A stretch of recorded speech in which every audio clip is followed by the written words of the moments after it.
ተረጋጋ እንጂ ምንድነው?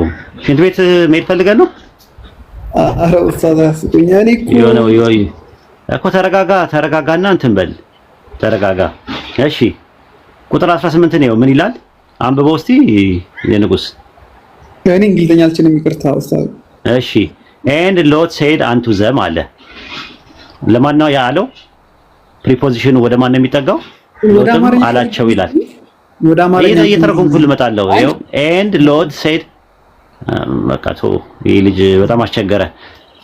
አንዴ የመጨረሻ እድል ሰጠና የማትሰማ ከሆነ በቃ እዚህ ጋር ትቆምና ሌላ ሰው እናስገባለን። Lot said unto them አለ። ሎጥም እንዲህ አላቸው አለ my lord ጌታዬ ሆይ። ከዛ ቀጥል behold now your servant has found grace ምንድነው? ባሪያን አትለፈው አለ ይላል። ማንን ነው ጌታ ሆይ ባሪያን አትለፈው ያለው? ማንን ነው? እኔ እንጃ። አሁን እኮ ያለፈውን ቃላት ስለማላውቅ እንግሊዘኛ ስለማልችል እኮ ነው። በአማርኛው ላይ ያለው ጌታ ሆይ ባሪያን አትለፈው እያለ የሚያወራው ማንን ነው? እስኪ ማንን ነው እያወራ ያለው? እሺ ቦታውን ንገሩኝ። ስንት ነው? የማን? ዘፍጥረት ምዕራፍ 19 ቁጥር 18 እና 19 ላይ። አሁን እኮ አይምሮን ዝግትግት ስላደረከው ስለቆለፍከው በጣም እየተቸገርክ ነው ያለው። ማታውቀው ነገር ሲኖር ለማወቅ ነው መጣር ያለብህ። ካልሆነ ደግሞ እኛ ቤት አለ መምጣት ነው። እንዴ እንትን ደረጃችሁን ማታሳድጉ ከሆነ እሺ ዘፍጥረት 18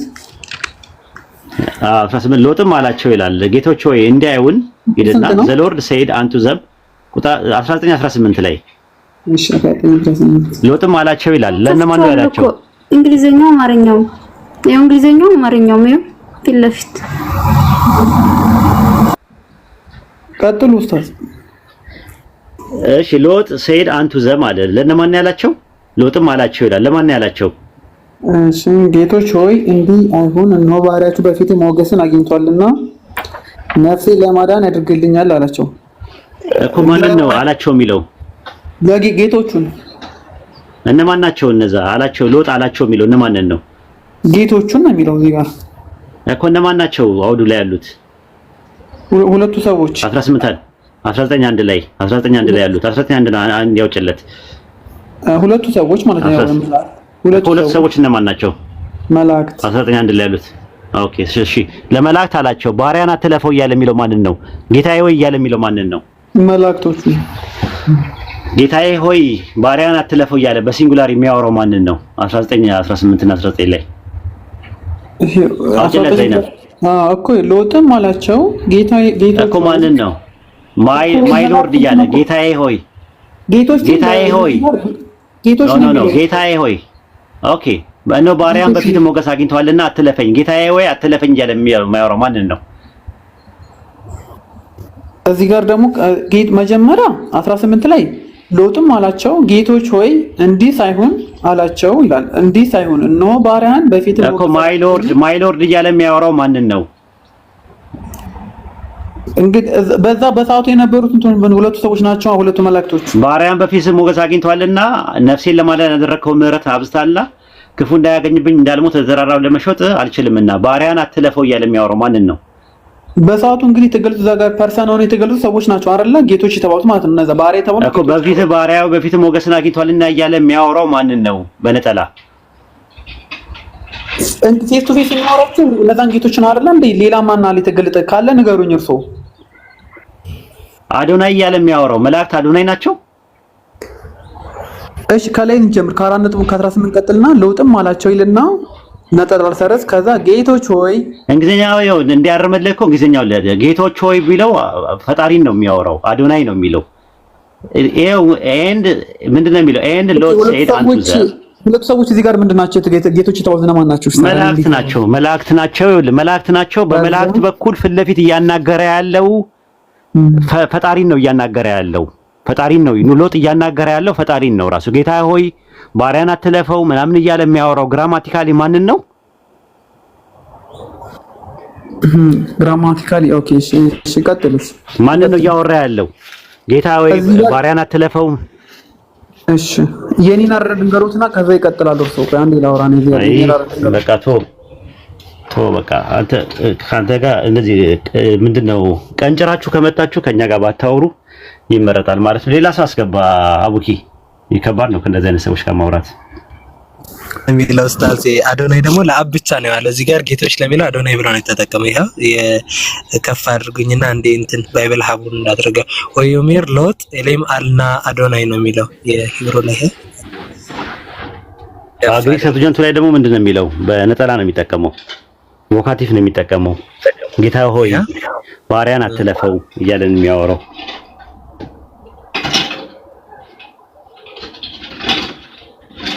አዶናይ ብሎ ነው የተጠቀመው።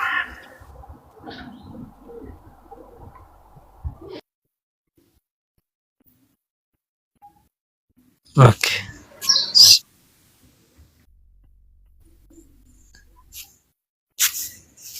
ይሄ ሁሉ ነገር ያለ እስካሁን አንድ ጥቅስ አልተገኘማ። ሻላ እንደውስ ቀጥሉ አስገቡን። የሚገባ ክርስቲያን ካለ ግቡ ሻላ ኡስታዝም ስላለ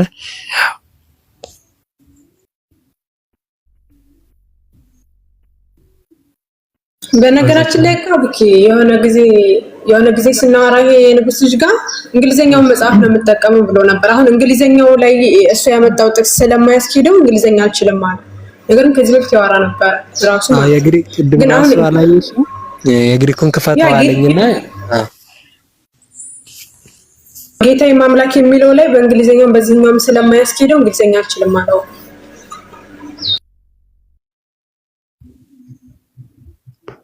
ብቻ። ኦኬ ዘ ግሬስ ቮይስ ኦኬ ወይ ወጣ ስታዝ ገፍተ ነበር።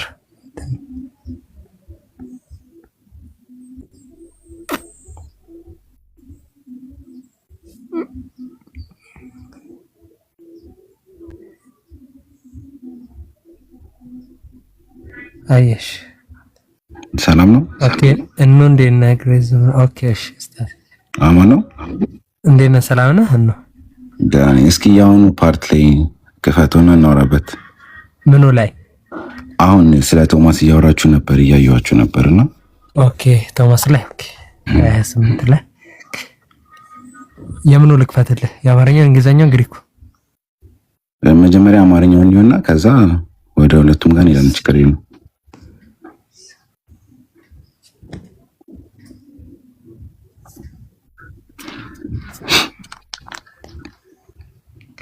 ዮሐንስ ወንጌል 28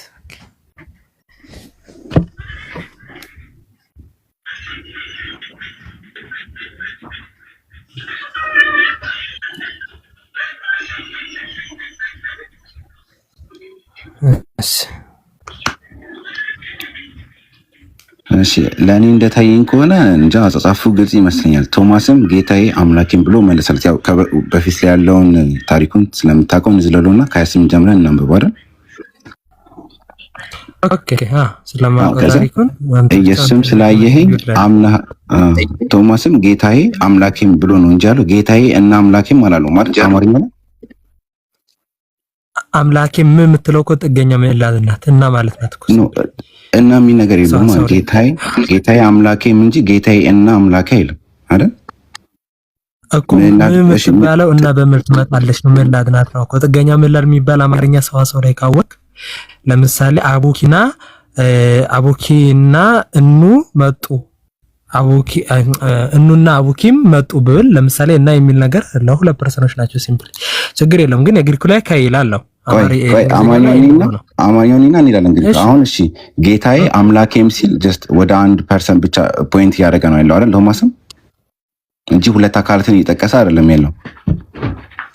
እሱን የምናውቀው በግራማቲካል አፕሮች ብሬክ እንዳውን ስናደርገው እሺ ግሪኩን ክፈተው። እሺ አማርኛው ላይ እሺ ግሪኩን ክፈተው። ኦኬ የእንግሊዘኛውም ላይ ኤንድ ብሎ ነው የሚያስቀምጠው። እሺ የግሪኩ ላይ ልክፈትልህ። እሺ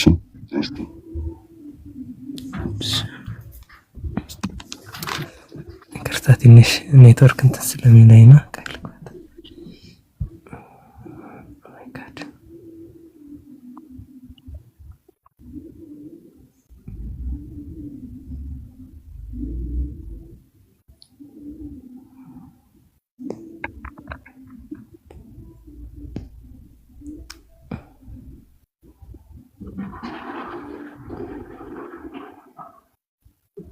ይቅርታ ቆየሁብህ። 28 እንትን ኔትወርኩ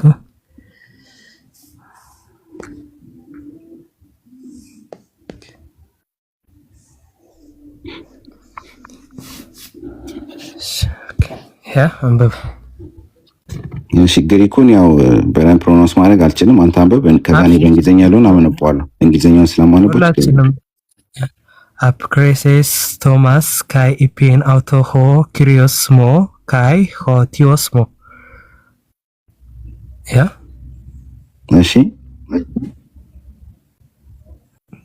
አያ ቶማስ ካይ ኢፒን አውቶ ኦ ብሎ ከዛ ሆ ማለት ይቅርታው አልኩ ሆ ክሪዮስሞ የኔ እንደማለት ነው ማለት የኔ እንደማለት ነው።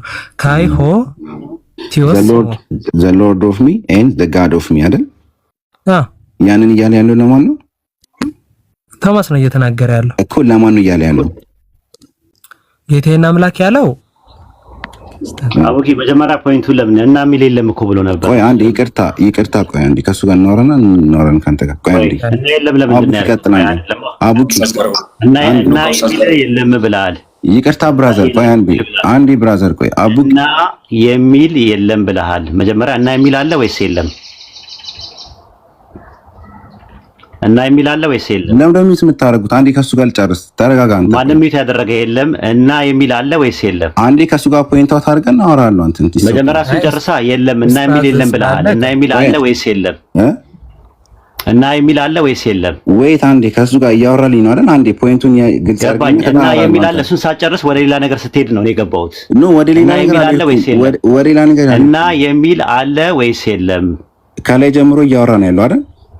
እና የሚል አለ ወይስ የለም? እና ያለ ያለው እኮ ኢየሱስን ነው እየገለጸ ያለው አይደል? ጌታዬ አምላኬ የሚል አለ ወይስ የለም ነው ጥያቄ ተጠየቀው። እኮ ጌታዬ አምላኬ ብሎ እና የሚል የለም ነው ያልከው አንተ። ስለዚህ አማርኛው ላይ የለም እኮ አማርኛው መጽሐፍ እኮ የለም ነው። ስለዚህ አሁን አለ ወይስ የለም? እና የሚል አለ ወይስ ጌታዬ አምላኬም የሚለውን እዚህ ጋር the lord of me and the god of me ብሎ ተናግሯል ማለት ነው። ቆይ አንተ በመሀል ለምን ገባ? ቆይ አቡኪ ማውራት አይችልም? ስለዋሸ አልዋሸሁም። ምን ያልዋሸሁ የለም ስላልከ እየዋሻችሁ የነበራችሁት እናንተ ናችሁ። እየዋሻችሁ የነበራችሁት እና የሚል አለ ወይስ የለም? እሱን ማንደም ማን እንደሚዋሽ እንሄዳለን። የሚል አለ ወይስ የለም? ስለ ኢየሱስ ክርስቶስ ማንነት እየተናገርን ያለው አይደል? ጌታዬ አምላኬም ብሎ ቶማስ በአንድ ቃል እየተናገርን ያለው። ቆይ እሺ፣ እና የሚል አለ ወይስ የለም? አለ። እዚህ እንግሊዝኛው ላይ አለ። በቃ ስለዚህ አሁን ከዛ በኋላ መቀጠል እንችላለን ማለት ነው። አሁን ምን እንደምታደርገው ከሱ ጋር ጨርስ። ግራንድ ሻርፕ ሮድ ቆይ አጨርስም ከሱ ጋር የዋሸነውን ታሳየናለህ። እሱ የመጣልኝ ነበር ወደ ፖይንት የዋሸውን ታሳየናለህ። እሺ ካንተ ጋር እሺ ፖይንቱ ከላይ ጀምረን ነው። ምንድነው የዋሸነው? ቆይ አይደለም ምንድነው የዋሸነው? ጌታዬ አምላኬ አማርኛው ላይ ጌታዬ አምላኬ የዋሸነውን መጀመሪያ አሳየን እኮ። አብንም ይጠቅሳል እያላችሁ ነበር ቅድም ስታወሩ ነበር አይደል? ታጭበረብሩ ነበር። የዋሸነው ምንድነው? አብን ይጠቅሳል ስትሉ ነበር እኮ። ምንድነው የዋሸነውን ንገረን እኮ። አብን ይጠቅሳል ስትሉ ነበር። ይሄ ነው ያሸነው። ኦኬ እንደዛ ከሆነ ጥሩ። እኛ ደግሞ እንዳልዋሸን ደግሞ አሁን ደግሞ ልንገርህ። ግራምፒድ ሻርፕ ሩል ታውቃለህ? የግሪክ ህግ። እኔ ስለ ግሪክ አላውቅም አልችልም ብየዋለሁ። ከላይ ጀምረን እናንብበው። ግሪኩን አንብበው። አንዴ ተረጋጋ። ግራምፒድ ሻርፕ ሩል የሚባለው ህግ ላይ ምን ይላል? ሁለት ማዕረጎች ወይም ደግሞ ጄኔሪክ ከመጡ ከፊት ለፊታቸው ዴፊኒት አርቲክል ካለ ከዛ ካይ የሚል ኮፕላቲቭ ኮንጃክሽን ከተጠቀመ ከዛ ደግሞ ተመሳሳይ ዘ ሴም ኬስ ከሆነ ሁለት ፐርሰኖችን ያሳያል ይላል ግራምፒድ ሻርፕ ሩል። አሁን ግን እዚህ ጋር እየተናገረ ያለው ለአንድ ፐርሰን ነው። አሁን እኮ ልንመጣበት እኮ ነው። አሁን በህጉ መሰረት ሁለት ፐርሰንን ያሳያል አያሳይም የሚለውን ነገር መጀመሪያ ይቅርታ ወይ ነው አይደለ? ስም ቆይ አንዴ ፖይንቱ ላይ እናወራ። 28 ላይ ያለው ካለ ጀምረን እናወራው። ለምን እንዳልን እኮ ማስረጃ ልሰጥህ ነው። ቆይ አንዴ ከላይ እናንብበውና ካንተም ጋር ቆይ ከላይ እናንብበውና አይጠበቅበትም። እኔም ይጠበቅበታል። ኮንቴክስቹዋል አፕሮች ስትሏል ነበር እስካሁን። ቆይ ኮንቴክስቹዋል ግራማቲካል ስትሏል ነበር። ተረጋጋ። ዮሐንስ ወንጌል 28 ላይ ነን ያለ ነው። አውጣለት ግሪኩን አንዴ ክፈተው። ሻቡ ቆይ ክፈትለት። አውጣና 28ን እንትን በለው። ከዛ ያንብበው። ግሪከኛም ስለሚችል ልጁ አልችልም ግሪከኛ ብያለሁ። አንተ ግሪኩን አንብብ፣ እኔ በእንግሊዝኛው አነባለሁ። እኔ አካኒ ዘ እንግሊሽ ግሪከኛ አልችልም። እንግሊዝኛውን ግን አነባለሁ። ግሪከኛ ግራመር ትችላለህ? እንግሊዘኛውን አነባለሁ ከጎኑ አስቀምጠውልናል እኮ ኢቭን ባይብል ሀብ ላይ ግራመር ታውቃለህ፣ ግሪከኛ ግራመር ታውቃለህ ወይ ነው እዛው ላይ ፕሬስ አድርገው ካይ የሚለውንም ማየት እንችላለን ካስፈለገም ችግር የለም። ካይ የሚለውማ አለ። ካይ የሚለው ኤንድ ነው ትርጉም ነው እኮ። እኔ ተጠየቀው ግራመር ታውቃለህ ወይ ነው የተባልከው። እኔ ግሪከኛ አልችልም ብያለሁ መጀመሪያውን እኮ። እንግሊዘኛውን ግን እችላለሁ። በእንግሊዘኛ ነው ማንበብ እችላለሁ። ተማር እናስተምረው። ዮሐንስ መማር አይጠበቅብኝም። እንግሊዘኛውን አነባለሁ እኮ ተማሪው ልናሳየህ እኮ ነው ግራመሩን። አንተ ካልቻልክ ትልቁ ላይ አድርገውና ኢስ ፋይን ትልቁ ላይ አድርገውና አብረን እናንብበው እስኪ። ከዛ እናንተ እንደምትሉት ነው የሚለውን እስቲ እኔ እናያለን። እሺ አቡኪ ትልቁ ላይና አንዴ አንብብልን። ኦኬ እኔ እንግሊዘኛውን አነባለሁ። ግሬት አታልቁኝ። እሺ ሞዴሬተሮች ካላችሁ እሺ በትልቁ አድርጉት። እዚህ ጋር ምን ይላል? ሆክሪዮስ ሞዩ ካይ ሆቴዎስ ሙ ይላል። ያ ማለት ምንድነው? ሁለት ነገር አለ እዚህ ጋር ኩሪዮስ እና ቴዎስ አለ። ከፊት ለፊት ምን አለ? ይሄኑ ከፊት ለፊት ምን አለ? ኩሪዮስ እና ቴዎስ ከሚለው ፊት ኩሪዮስ የቱ ጋር ነው ያነበው? ከኔ እንግሊዘኛው ነው ዮሐንስ ወንጌል 28 ነው እያነበ ከፈለከው አንብበው። እኔ ግን እዚህ ጋር ወጥቶ ዮሐንስ ወንጌል 28 ላይ ኩሪዮስ እና ቴዎስ ከሚለው ቃል በፊት ፊት ለፊት ዴፊኒት አርቲክል ምን የሚል ዴፊኒት አርቲክል አለ? the lord of me and the god of me የሚለውን አይቼዋለሁ። የጠየቁ ጥያቄ ምን የሚል አለ ነው የጠየቀው ጥያቄ። ምን ኩሪዮስ እና ቴዎስ ከሚለው ፊት ለፊት ምን አለ? ፊት ለፊት የቱ ጋር? ከላይ ነው የምትለኝ? ከጎን ጌታ ሆይ የሚለውን ያውጣው አላልክም እንዴ? እኮ እኔ እንግሊዘኛውን ነው ማነበው ብያለሁ እኮ። ግሪከኛው ላይ ነው ያለ ነው። ግሪከኛው ላይ ነው ያለ። እኔ ግሪከኛ አላውቅም ብያለሁ። እንግሊዘኛውን ነው ማነበው። ካላወቅ እናስተምር እኮ እያስተማርንህም እንንገርህ ነው እኮ። ነው ግራማቲካሊ ብለህ ልትደበቅ አትችልም። እንግሊዘኛ ትችላለህ አንተ? አትችልም። አልደበቅም። እሺ እንግሊዘኛ ትችላለህ? አትችልም አንተ? አልደበቅም። እሺ እንግሊዘኛ ትችላለህ? አትችልም? ቶ ችግር የለውም። እንግሊዘኛ አይደለም በአማርኛ ማን ሞካከርም ቶ እኮ ነው እንግሊዘኛውን ከቻልክ እንግሊዘኛውን አንብበው። ግሪከኛ ማን ይችላል? ይሄ ግሪከኛ ነው። እኛ ግሪከኛ ላይ ነው ያለው። የሚያግባባልኝ ግራመሩ አዲስ ኪዳን የተጻፈው በግሪክ ግራመር ነው። ኮይኔ ነው የተጻፈው። ገባ? በግሪክ ኮይኔ ላይ ኦኬ። ቀለል አድርግ ይላል እንትን ሆ የሚለውን የግሪከኛውን እንግሊዘኛው ምን ብሎ ፈታው? ዘ ብሎ ፈታ። ስለዚህ ዘ ማለት ምንድነው? ዘ ሎርድ ብሎ ከዛ ዘ ሎርድ ኦፍ ሜን ዘ ምንድነው? ግራማቲካሊ ምንድነው ዘ? ዘ ማለት ምንድነው? እንዴ ግራማቲካሊ ማለት አልገባኝም። ግራማቲካሊ ምንድነው? አሁን ለምሳሌ ሎርድ እና ቴዎስ የሚለው የእንትን ነው ጄኔሪክ ኔም ነው አይደለ? የማዕረግ ስም ነው። እሺ ልክ እንደዛው ዘ ምንድነው? በግሪክ በግራመር ላይ በእንግሊዘኛ ግራመር ላይ እንዴ የቃሉ መጀመሪያ ነው አይደል? ዘ ብሎ የጀመረው እኮ ዘ ምንድነው? በግራማቲካሊ ምንድነው? ሰብስታንቲቭ ነው? አድጀክቲቭ ነው? አድቨርብ ነው? ፕሪፖዚሽን ነው? ኮንጃክሽን ነው? ምንድነው? እኔ ምንም እንደዚህ የምትላቸው ነገሮች እኔ ምንም ይገቡኝ አልቻሉም። እንግሊዘኛ እኮ እንግሊዘኛ አልከኝ እኮ በእንግሊዘኛ እችላለሁ አልከኝ። እንግሊዘኛ ላይ ምንድነው? ዘ ሎርድ ኦፍ ሚ ግልጽ የሆነ ነገር እኮ ነው የተቀመጠው። እሺ አን እና ኤ ምንድናቸው? አንተ አድጀክቲቭ ሆነ ዘ ምንድናቸው?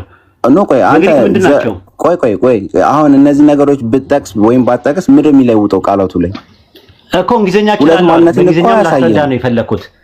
ምንድነው በእንግሊዘኛ ግራማቲካሊ? ሁለት ማንነትን እኮ አያሳይህም ማለት። ቆይ ዘ ምንድነው በግራማቲካሊ ምንድነው እኮ ሁለት ማንነትን አያሳይህም። ዘ ማልከው አላልከው ያው ነው እኮ። ዘ ሎርድ ኦፍ ሚ ዘ ምንድነው ግራማቲካሊ እኮ ነው የጠየኩት ጥያቄ። እንዴ እዩ አራዘ ከሳች ኦርቶዶክሶች ራሱና ክርስቲያኖቹ እየሳቁብን ነው። ኒሳቆ ችግር የለውም ሚስ ፋይን እኮ እንትን ነው። አንደኛ ማታውቀው እንግሊዘኛ አልክ። እንግሊዘኛ ላይ ቢገባ በእንግሊዘኛ ዘ ሎርድ ኦፍ ዘ ጋድ ኦፍ ሚ ብሏል። በቃ አይደለ ቶማስ? ዘ ምንድነው? ዘ ምንድነው በእንግሊዘኛ ላይ ግራማቲካሊ? ሰብስታንቲቭ ነው? አድጀክቲቭ ነው? ምንድነው? የኔ አምላክና ፈጣሪ ብሎ ዘ ምንድነው? ሩኮመደ ዘ ማለት ምን ማለት ነው? ምንድነው? የኔ ብሎ ጀምሯል። በቃ አይደል? ዘ ሚለው እንደዛ እና ዘ ማለት ዴፊኒት አርቲክል ነው አይደለ? ወይም ዴፊኒት አርቲክል ነው አይደለ? በእንግሊዘኛ ላይ እሱን ምንም እኮ አይጠቅምም። አሁን ቃሉ ላይ ለምን አንፈተው? ይጠቅማል። ዮሐንስ ወንጌል እኮ መጽሐፍ ቅዱስ አረ የሰው መሳቂያ አታድርግ። የሃይማኖት መሳቂያ እና መሳለቂያ ባታድርግ ሃይማኖትን ደስ ይለኛል። ምንም አላስቅም። አለማወቅ ብቻ ሳይሆን ቃሉ ላይ አተኩር። አንተ ቃሉ ላይ አተኩር። ዮሐንስ ወንጌል ምዕራፍ 20 ቁጥር 28 ላይ ግራም ሻርፕ ሩል የሚባል የግሪክ ሕግ አለ። ሩሉን ቶ ፎርጌት አባውት ዘ ሩል ብራዘር ቶ ሩሉን ቶ። ኦኬ ስለዚህ እንደዛ ነው። እኛ በግሪከኛው ነው ቃሉን እስኪ በስነ ስርዓት ተማር እስኪ። አንተ ራስህ ቃሉን እስኪ ተናገር። ቃሉን ታች አይ ቲንክ እስኪ ቃሉን ተናገሩ። በቃ ጌታዬ አምላክ ተመረና እንግሊዘኛ ተመረና አማርኛም እንግሊዘኛም ተመረና መጀመሪያ። እሺ ሌላ ሰው አስገባ። ይሄ ምስኪን ነው ለራሱ። ሌላ ሳስገቡ ስሚዝ ከታች ስላለ ያስተምር ሊንጎራ ብሎ ቴሌግራም ሊንኩን ልክለትና እንግሊዝኛ ያስተምራል። ከታች ስሚዝ አለ። እንግሊዝኛ እንትን አለ። ሊንጎራ ግቡ በሉ፣ እንግሊዝኛ ተማሩ። ዘ ማለት ዴፊኒት አርቲክል ነው እንዲገባው ነው እኔ ያመጣሁት እና እሱንም ራሱ አያውቅም ራሱ። ዘ ማለት ምን ማለት ነው? የለም ራሱ በአማርኛ ውስን መስተዓምር ይባላል። ምንድነው መሰላችሁ ያጀማ ዮሐንስ ወንጌል 28 ላይ ግራምፒር ሻርፕ ሩል 6ኛው ህግ ላይ የተቀመጠው ሁለት የማዕረግ ስሞች ከፊት ለፊታቸው ውስን መስተዓምር ካለ እና በሚል ደግሞ አያያዥ መስተጻምር ከተያያዙ በተመሳሳይ ሙያ ከመጡ ሁለት የተለያዩ አካላትን ያሳያሉ ተብሎ ተቀምጧል። ከዛ አንፃር ዮሐንስ ወንጌል ምዕራፍ 20 ቁጥር 28 ላይ ያለውን ጥቅስ ቶማስ ጌታዬ እና አምላኬ ሲል ጌታ በሚለው ላይ ፊት ለፊት ዴፊኒት አርቲክል አለ። ሆ ኩሪዮስ የሚል ነገር አለ። ቴዎስም ከሚለው ፊት ለፊት ሆ ቴዎስ የሚል አለ። ሆ የሚል ዴፊኒት አርቲክል አለው። ካይ የሚል ኮፕላቲቭ ኮንጃክሽን ይጠቀማል። ከዛ ደግሞ ምንድነው ሙያው ወይ ደግሞ ይሄ ኬዙ ምንድነው? ጄኔቲቭ ኬዝ ነው ራሱ ሙ ሁለት ይጠቀማል። የእኔ ጌታ እና የእኔ አምላክ ብሎ እንትን ይላል። አሁን ያንን ግራመር ተመሳሳይ ማቴዎስ ወንጌል ምዕራፍ 19 ቁጥር 5 ላይ ያወጣላችሁ አቡኪዬ።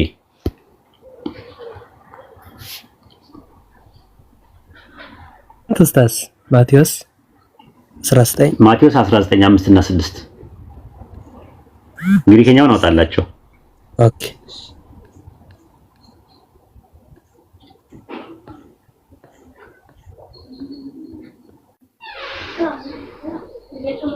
ና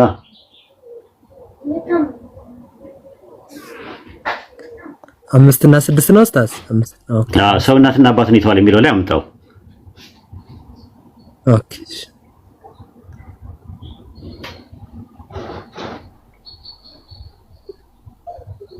በነገራችን ላይ እነ ስሚዝ እንግሊዝኛ ያስተምራሉ ለንጽጽር እንዲጠቅም ብለው ማለት ነው።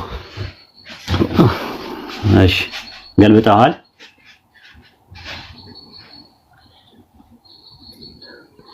እናትና አባት የሚለው ላይ ቶፓቲ ሰው እናትና አባትን ይተዋል ያለ እናትና አባት የሚሉ የማዕረግ ስሞች አሉ። ከፊት ለፊታቸው ደግሞ ዴፊኒት አርቲክል አለ።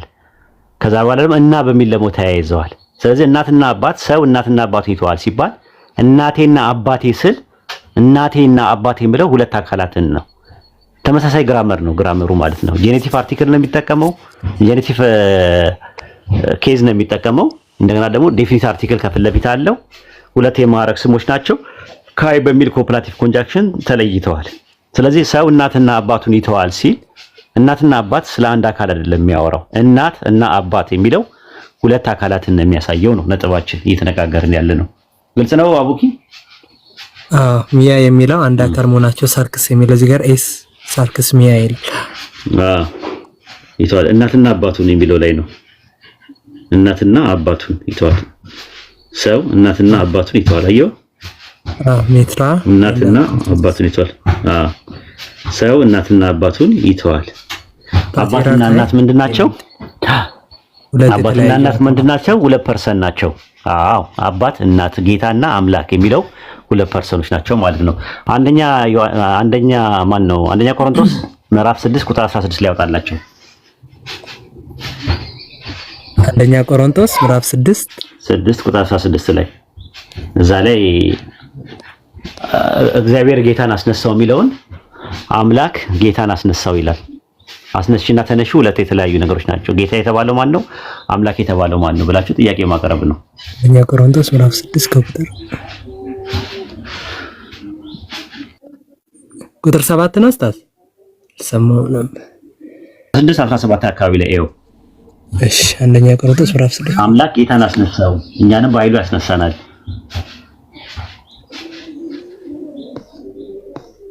Okay, or the no in the spring of joints process the body of the becomes in flesh to one.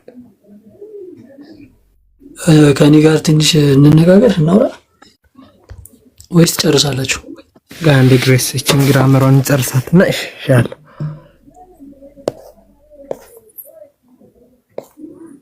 ታፕታፕ ኮምፕሊንክ እናድርግ። ታች ያለን ሰዎች ቁጥር 14 ላይ ነው ያለው። 19 ነው 14 ላይ 14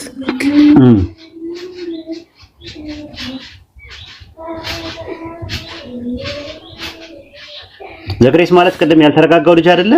ዮሐንስ ወንጌል 12:38 ላይ ስናወራ የነበረው ነው አቡኪ። ኡስታዝ እዚህ ጋር ሆዲያ ቲዮስ ካይቶን ክሪዮስ ኤግሪስ ካይ ሄሚ ኤክሶሶ ዲያ ነው የሚለው። ማንን አስነሳው ይላል? ጌታዬ ከፍ ብሏል፣ እኛም እንነሳለን። ማንን አስነሳው ይላል? ግሪኩ እግዚአብሔር ጌታ እንዳስነሳው አይደለም። ግሪኩ እንደዛ አይደለም። እግዚአብሔር አይደለም የሚለው። ቴዎስ ማንን አስነሳው ይላል? ቴዎስ ኩሪዮስን ቴዎስ የተባለው ማን ነው? ኩሪዮስ የተባለው ማን ነው? ቴዎስ የተባለው ያህዌ ነው፣ አብ ነው። ኩሪዮስ የተባለው ደግሞ ጌታ ነው። ኩሪዮስ የተባለውስ ስለዚህ ዘጋ ነው። አየህ ቶማስ ጌታዬና አምላኬ ሲል ጌታዬ ሲል ኢየሱስን ነው፣ አምላኬ ሲል ደግሞ አብን ሊያመለክት ይችላል ማለት ነው። ኩሪዮስና ቴዎስ አብና ወልድን ለማመለከት ይመጣል ነው ባጭሩ ማለት ነው። ዘግሬስ የቀደሙን ትቀጥላለህ እንደተመቸ ችግር የለውም። ሁሉም አንድ ነው። ትናደዳለህ አንተ ትናደዳለህ። አሁን ራሱ የምታወራው ጉዳይ ላይ አረን ያልናደድም ለምን እናደዳለሁ? ቅድም ተናደድክ፣ ወደ ስብከት ነገር ሄድክ። ችግር የለውም። አይ ነገሩን ፐርሰናል ዮሐንስ ወንጌል 28 ላይ አሁን የምናወራው ነገር ላይ ግሪክኛ ትችላለህ? አይ አልችልም። ግሪክኛ አልችልም። በቃ ስለዚህ አቅም አይደለም ማለት ነው። ሚት አድርገህ አዳምጥ። አንተ ማለት አትችልም ማለት እውቀቱ የለም እዛ ነገር ላይ። ለምንድን እንዴ?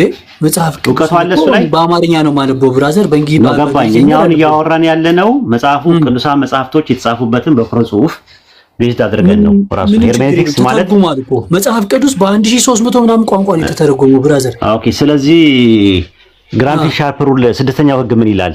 የግሪክ ግራመሩ አላቅም እያልኩ ነው። ይሰማል። በቃ ካላወቀ ቁጭ በል። በቃ ሚት አድርገህ ቁጭ በልና ሌላ ሰው ሲገባ ትማራለህ። እንሰራለን ቁጭ ብዬ ልነጋገር ነው እንጂ በመጽሐፍ ታፕ ታደርጋለህ። አይ ገና አሁን ጌታና እግዚአብሔር ብለህ የምታወራው ኢየሱስ ራሱ ጌታ እግዚአብሔር ማር እንዴ ማለት አልገባኝም። እስቲ ኢየሱስ ክርስቶስ ራሱ እኮ ጌታም እግዚአብሔርም እኮ ነው አይደል? ምን ላይ ነው እንደዛ የሚለው? ሌላ የተወሳሰበ ነገር የምታወራው? እስቲ ጥቅስ ስጠኝ። ለምን ጥቅስ እሰጥሃለሁ? እሱ እኮ መለኮትም ነው ደግሞ ሰው ነው። ጌታ መለኮትም ነው የሚል ጥቅስ ስጠኝ። አንድ ጥቅስ እና እናወራበት እዛ ላይ ዲስከስ እናድርግበት። መለኮት ስለመሆኑ መጽሐፍ ቅዱስ በደንብ ነው የሚናገረው። በጣም ብዙ እሺ፣ የቱ ጋር ጥቅስ ዮሐንስ 1 ለምሳሌ ዮሐንስ 1 ለምሳሌ እሺ ቀጥል። ዮሐንስ 1 ላይ ኤነ ሀርኬ ሄኖ ሎጎስ በመጀመሪያ ቃል ነበር ይላል። የመጀመሪያውን ቃል ቆይ አንዴ ተረጋጋ። ኤነ ሀርኬ ሄኖ ሎጎስ ይላል። ቆይ አንተ እኮ ያልገባኝ ነገር አንተ ማብራሪያ እኮ ነው። አንተ ለሙስሊሞች አስተምር በእስልምና። አሁን እኔ እናንተ መጽሐፍ ቅዱስ አትናደድ። ይኸውልህ ዘግሬስ ትናደዳለህ አንተ። ለዛ ነው አንተ ለምንድን ነው ወደ ሌላ ግሪክኛ እችላለሁ ምናምን የምትለው አንተ? እሱን የቋንቋ ተውና ይኸውልህ ለዛ ነው የምልህ አቅም የለህም። አቅም ደግሞ ሲኖርህ አትናደድ። ዮሐንስ ወንጌል 1 ላይ ቆይ ዮሐንስ ወንጌል ምዕራፍ 1 ቁጥር 1 ላይ በመጀመሪያ ቃል ነበር ይላል አይደል? ግሪኮች እንዳንተ አይታበዩም። አዎ በመጀመሪያ ቃል ምን የሚል ቃል ነበረ? የነበረውን ቃል ንገረኝ። ምን የሚል ቃል ሎጎስ ነበር። ያ እኮ ሎጎስ እኮ ምን የሚል ሎጎስ ነበር? ሎጎስ ንግግር ነው። ምን የሚል ንግግር ነበር የነበረውን ንገረኝ። አልገባኝም። በመጀመሪያ ቃል ነበር ይላል። በመጀመሪያ ቃል ነበር አለ። መጀመሪያ ሲል የትኛው መጀመሪያ ነው? አርኬ የትኛው መጀመሪያ ነው?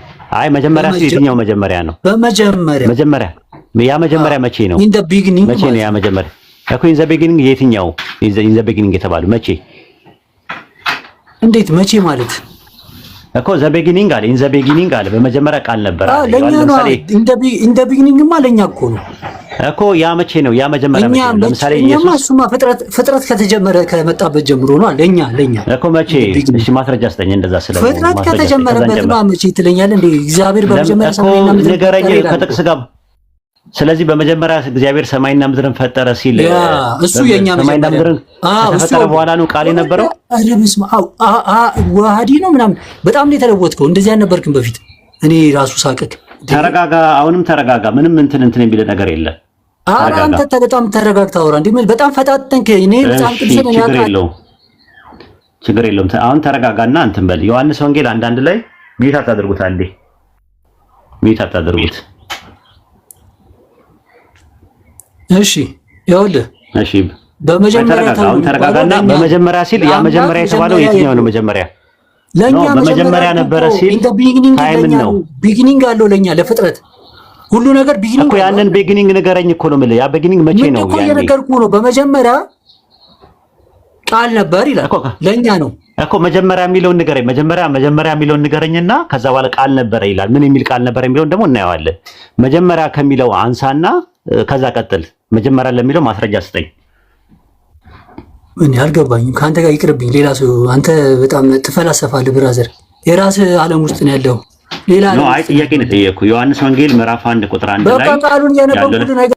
ኧረ ስሜታዊ አትሁን፣ አትናደድ፣ አትበሳጭ፣ አትናደድ። ምን አልተበሳጨውም። አንተ አይገባህም እንዴ? ሳወራ ቀጥታ አይገባህም ሳይሆን አትፈላሰፍ ምናምን ነገር መጀመሪያ የሚለው ለኛ ነው። አላወቅህ ልንገርህ። መጀመሪያ አንደኛ ነው ማስረጃ ስጠኝ። አንተ ምንም ማወቅ አልፈልግም እንዴ? እሺ ንገረኝ፣ አንተ ንገረኝ። መጀመሪያ ሲል ባይብል ላይ በቃ መጀመሪያ ሲል መጀመሪያ በጥቅስ አስደግፈህ መጀመሪያ የለውም። እሺ መጀመሪያ ነበረ ሲል ይሄ በቂ ነው። በቃ ይሄ በቂ ነው። በመጀመሪያ ማለት በመጀመሪያ ነው። ለምሳሌ ዮሐንስ ወንጌል 15:1 ላይ ኢየሱስ ቆይሻ እንደ ተረጋጋ። ዮሐንስ ወንጌል 16:1 ላይ ኢየሱስ ከመጀመሪያ ከኔ ጋር ኖራቸዋልና ይላል ሐዋርያቶችን። ከመጀመሪያ ከኔ ጋር ኖራቸዋል ሲል ከምን ጀምሮ ነው የነበሩት? መጀመሪያ የሚለው ለምሳሌ ኤግዛምፕል ከመኖር ከጀመሩበት ጀምሮ ማለት ነው። ሌላ ነገር አለው እንዴ? እሺ ከመጀመሪያ ሲል አዎ፣ ልክ እንደዛውኑ ዮሐንስ ወንጌል ምዕራፍ 1 ቁጥር 1 ላይ በመጀመሪያ ቃል ነበረ ሲልህ መጀመሪያ የሚለው ቃል የትኛው መጀመሪያ ነው? ለኛ የትኛው መጀመሪያ ፍጥረት የመጀመሪያ እንደ አማርኛ ሰማም እንደ ሰው ምን ፍጥረት የጀመረበት አለ አይደል እንዴ? ያው ስርዓት ያለው በጣም ያጋባንም እኮ ከፍጥረት በፊት ያጋባናል። እሺ ከፍጥረት በኋላ በመጀመሪያ ማስረጃ ነው። ሌላ መጀመሪያ አለ፣ ፍጥረት የጀመረበት አለ። በመጀመሪያ እሺ ጥቅስ እግዚአብሔር ሰማይና ምድር ፈጠረ አይደል? ኧረ ተረጋጋ፣ ቆይ እንደ ዘግሬስ ተረጋጋ። በጣም ኢሞሽናል ዳሜጅ እያጠቃ ነው የምታዳርቀው እንዴ? በጣም አውቄ አይደለም። ይኸውልህ በመጀመሪያ ቃል ነበረ ሲል ባይብል ምን ማለት ነው ብዬ ስጠይቅህ ትናደዳለህ። እየተበሳጨ ነው ያለ። ኖ እየተናደድኩ አይደለም። አንተ እንደ መቀላል እኮ ነው ይሄን ለመረዳት። አንተ ብዙ ታውቃለህ ሳስበው። በጣም ግሪከኛ ፍልስፍና እኮ ተናደድ፣ አትናደድ። አሁን በቃ እሱን ተወውና በመጀመሪያ ቃል ነበረ ሲል ምን የሚል ቃል ነበረ? እሺ በመጀመሪያ ምን የሚል ቃል ማለት ምን የሚል ቃል ማለት ራሱ ቃል ማለት ሎጎስ ነው። ሎጎስ ንግግር ነው። እሺ ሎጎስ ንግግር ነው። በመጀመሪያ ቃል ነበረ አለ። ሎጎስ ንግግር ማለት ነው። ያ ንግግር ምን የሚል ንግግር ነበር በመጀመሪያ የነበረው? ምን የሚል ንግግር ማለት? ለምሳሌ ሉቃስ 1:7 ላይ አንተ እኮ ነው የምትጨምረው። ለምን ትሄዳለህ እዛ ጋር? እኮ ቃሉን እያነበብኩ አንተ እኮ ነው ወደዛም እዛም የምትሮጠው። እኔ ቃሉን ላንተ አትበሳጭ። አራኮን ቆይ ላሰማ ድምፅህን እንዴት አግሬሲቭ ቶን እንደምትጠቀም እንዴት አግሬሲቭ ቶን እንደምትጠቀም በጣም እየጮክ ነው። አንደኛ የምታወራው ተናዳ ገብቶሃል አንተ። እሺ ይቅርታ፣ ችግር የለውም። በመጀመሪያ አልከኝ። መጀመሪያ ለኛ መጀመሪያ አለ ሁሉም ምን የሚል ቃል ነበረ? እሺ ከፍጥረት በፊት ነው ከፍጥረት በኋላ ነው መጀመሪያ የሚለው? ሌላ መጀመሪያ ያለው ከፍጥረት በፊት ነው በኋላ ነው ያለው? መጀመሪያ በቃ የፍጥረት መጀመሪያ ስለኛ እኮ ነው እያወራ ያለው እኮ ብራዝ። ስለ ከፍጥረት በኋላ ነው መጀመሪያ ያለው? ከፍጥረት በፊት ነው መጀመሪያ ያለው?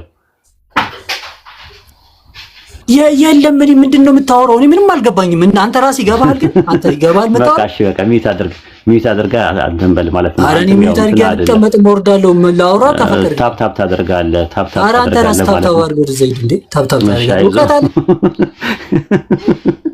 አታስወጡት፣ አስገቡት፣ መልሱልኝ፣ መልሱት። ኖ አይ ችግር የለም። ሲሳደብ እኮ እንትን ነው ሰዎች ይረዱታል። ናገባ አቅለሸለሸው እኮ ግሬስ አቅለሸለሸው ላስገባው ኡስታዝ። አዎ ትንሽ እንትን ይበል። ታብታብ ያደርጋል ኡስታዝ።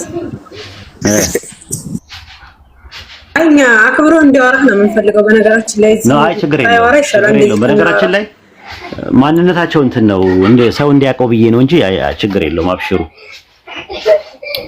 ናገባ ታብታብ ታደርጋለህ። እሺ ሌላ ክርስቲያን አስገቡ።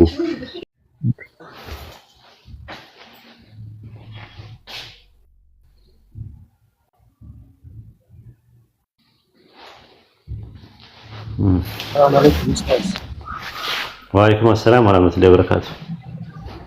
አንድ ጥያቄ ልጠይቅ? ኦኬ ጠይቅሽ። እሺ ዮሐንስ 10:34 ኢየሱስ ኮት የተደረገ ነገር ይጠቅሳልና ኢየሱስም እንዲህ ብሎ መለሰላቸው፣ እኔ አማልክት ናችኋል ተብሎ በሕጋችሁ የተጻፈ አይደለምን ይላልና በሕጋችሁ የተጻፈ ነገር አለ? ከሌለስ እንዴት እሱ ራሱ እንዴት ሊሳሳት ቻለ? እና እሱ ከተሳሳተስ? አሁን እንግዲህ እንደዛ ያው ሲጽፉ እሱ የተናገረው ነገር ላይሆን ይችላል ራሱ እንጂ በሕጋችሁ ነው የሚለው። በግዕዙ በኦሪት ተጽፏል ነው የሚለው። ኦሪት ደግሞ 5 ናቸው። የግሪኩ ደግሞ ናሙስ ነው የሚለው ሕግ።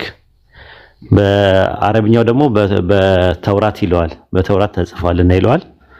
እንግዲህ በዕብራይስጡ ባይብል ላይ ደግሞ በቶራ ተጽፏል ነው የሚለው። ስለዚህ እኔ አማልክት ናችሁ የሚለው ቃል መዝሙረ ዳዊት ምዕራፍ 82 ቁጥር 6 ላይ ነው ያለው እንጂ ቶራ ላይ አይደለም ያለው ማለት ነው። ቶራ ደግሞ 5ቱ ዘፍጥረትም፣ ዘጸአትም፣ ዘሌዋውያንም፣ ዘኍልቍም፣ ዘዳግም ላይም የለም። ስለዚህ ኢየሱስን ማስዋሸት አይሆንባችሁም ወይ ነው። ብዙ ነው እንደዚህ አይነት ነገሮች ስህተቶች ያሉት። የታሪክ ስህተቶች አሉ፣ የእንትኖች ስህተቶች አሉ ማለት ኢየሱስ ሲጠቅስ በትክክል ጥቅሱን የሌለበት ቦታ ላይ እያደረገ ይጠቅሳል። ለምሳሌ የበራክዩ ልጅ ዘካርያስ የዩዳይ ልጅ ዘካርያስ ነው የተገደለው፣ ግን የበራክዩ ልጅ ዘካርያስ እያለ እንደሚናገር ማቴዎስ 23:37 ላይ ተነግሯል። ማቴዎስ 12 ላይም ደግሞ አብያታር ሊቀ ካህን በነበረበት ጊዜ ዳዊት በቤተ መቅደሱ ገብቶ ምግብ እንደበላ የሚናገርበት ቦታ ላይ እንትና ሊቀ ካህን የነበረው በዛን ሰዓት አቤሜሌክ እንጂ አብያታር አልነበረም። ስለዚህ እንደዚህ አይነት ስህተቶች አሉ።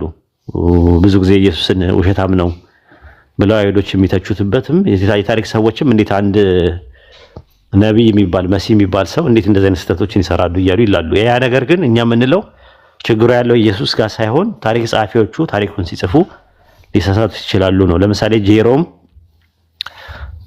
ማቴዎስ ወንጌል ምዕራፍ 23 ቁጥር 37 ላይ ሲጠቅስ የበራክዩ ልጅ ዘካርያስ የሚለው በስተት የገባ ነው እንጂ የዩዳይ ልጅ ዘካርያስ የሚለው የናዝራውያን የሚባሉት ያላቸው የማቴዎስ ወንጌል ላይ ግን የዩዳይ ልጅ ዘካርያስ ነው የሚለው እና ትክክለኛው ነው ያስቀመጡት የነሱ ወንጌል ላይ ነው ብሎ ይናገራል። ዛት ሚንስ እዚህኛው አሁን ያለው ሌሎቹ ላይ የያዙት ወንጌል ላይ የበራክዩ ልጅ ዘካርያስ የሚል ነገር የለውም ማለት ነው። ግልጽ ነው። እኛ ስንሞግት ኢየሱስ ተሳሳተ ብለን ማለት መሞገት እንችላለን። ኢየሱስ ተሳሳተ ሳይሆን ኢየሱስን ማስዋሸት ነው። ኢየሱስ ተሳሳተ ማካልክ የሚሆነው ምንድነው? ነብይ አይደለም ነው። ነብይ ካልሆነ ደግሞ ነብይ ነው ብለህ መስበክህ ዋጋ የለውም። አንተ ራስህ ኢየሱስ ነብይ ነው ወይስ አይደለም በኢስላም?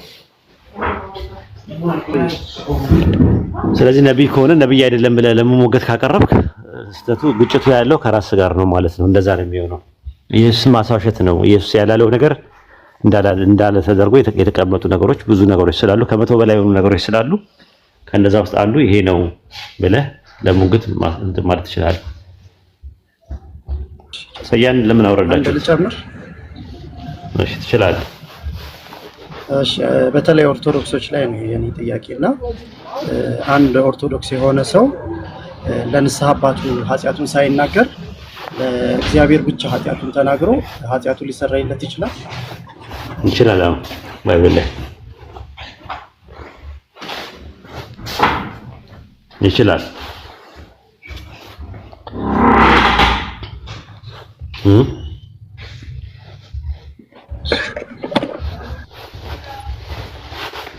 ኡስታዝ እዚህ ላይ ጥያቄ ልጠይቅ። እዚህ ላይ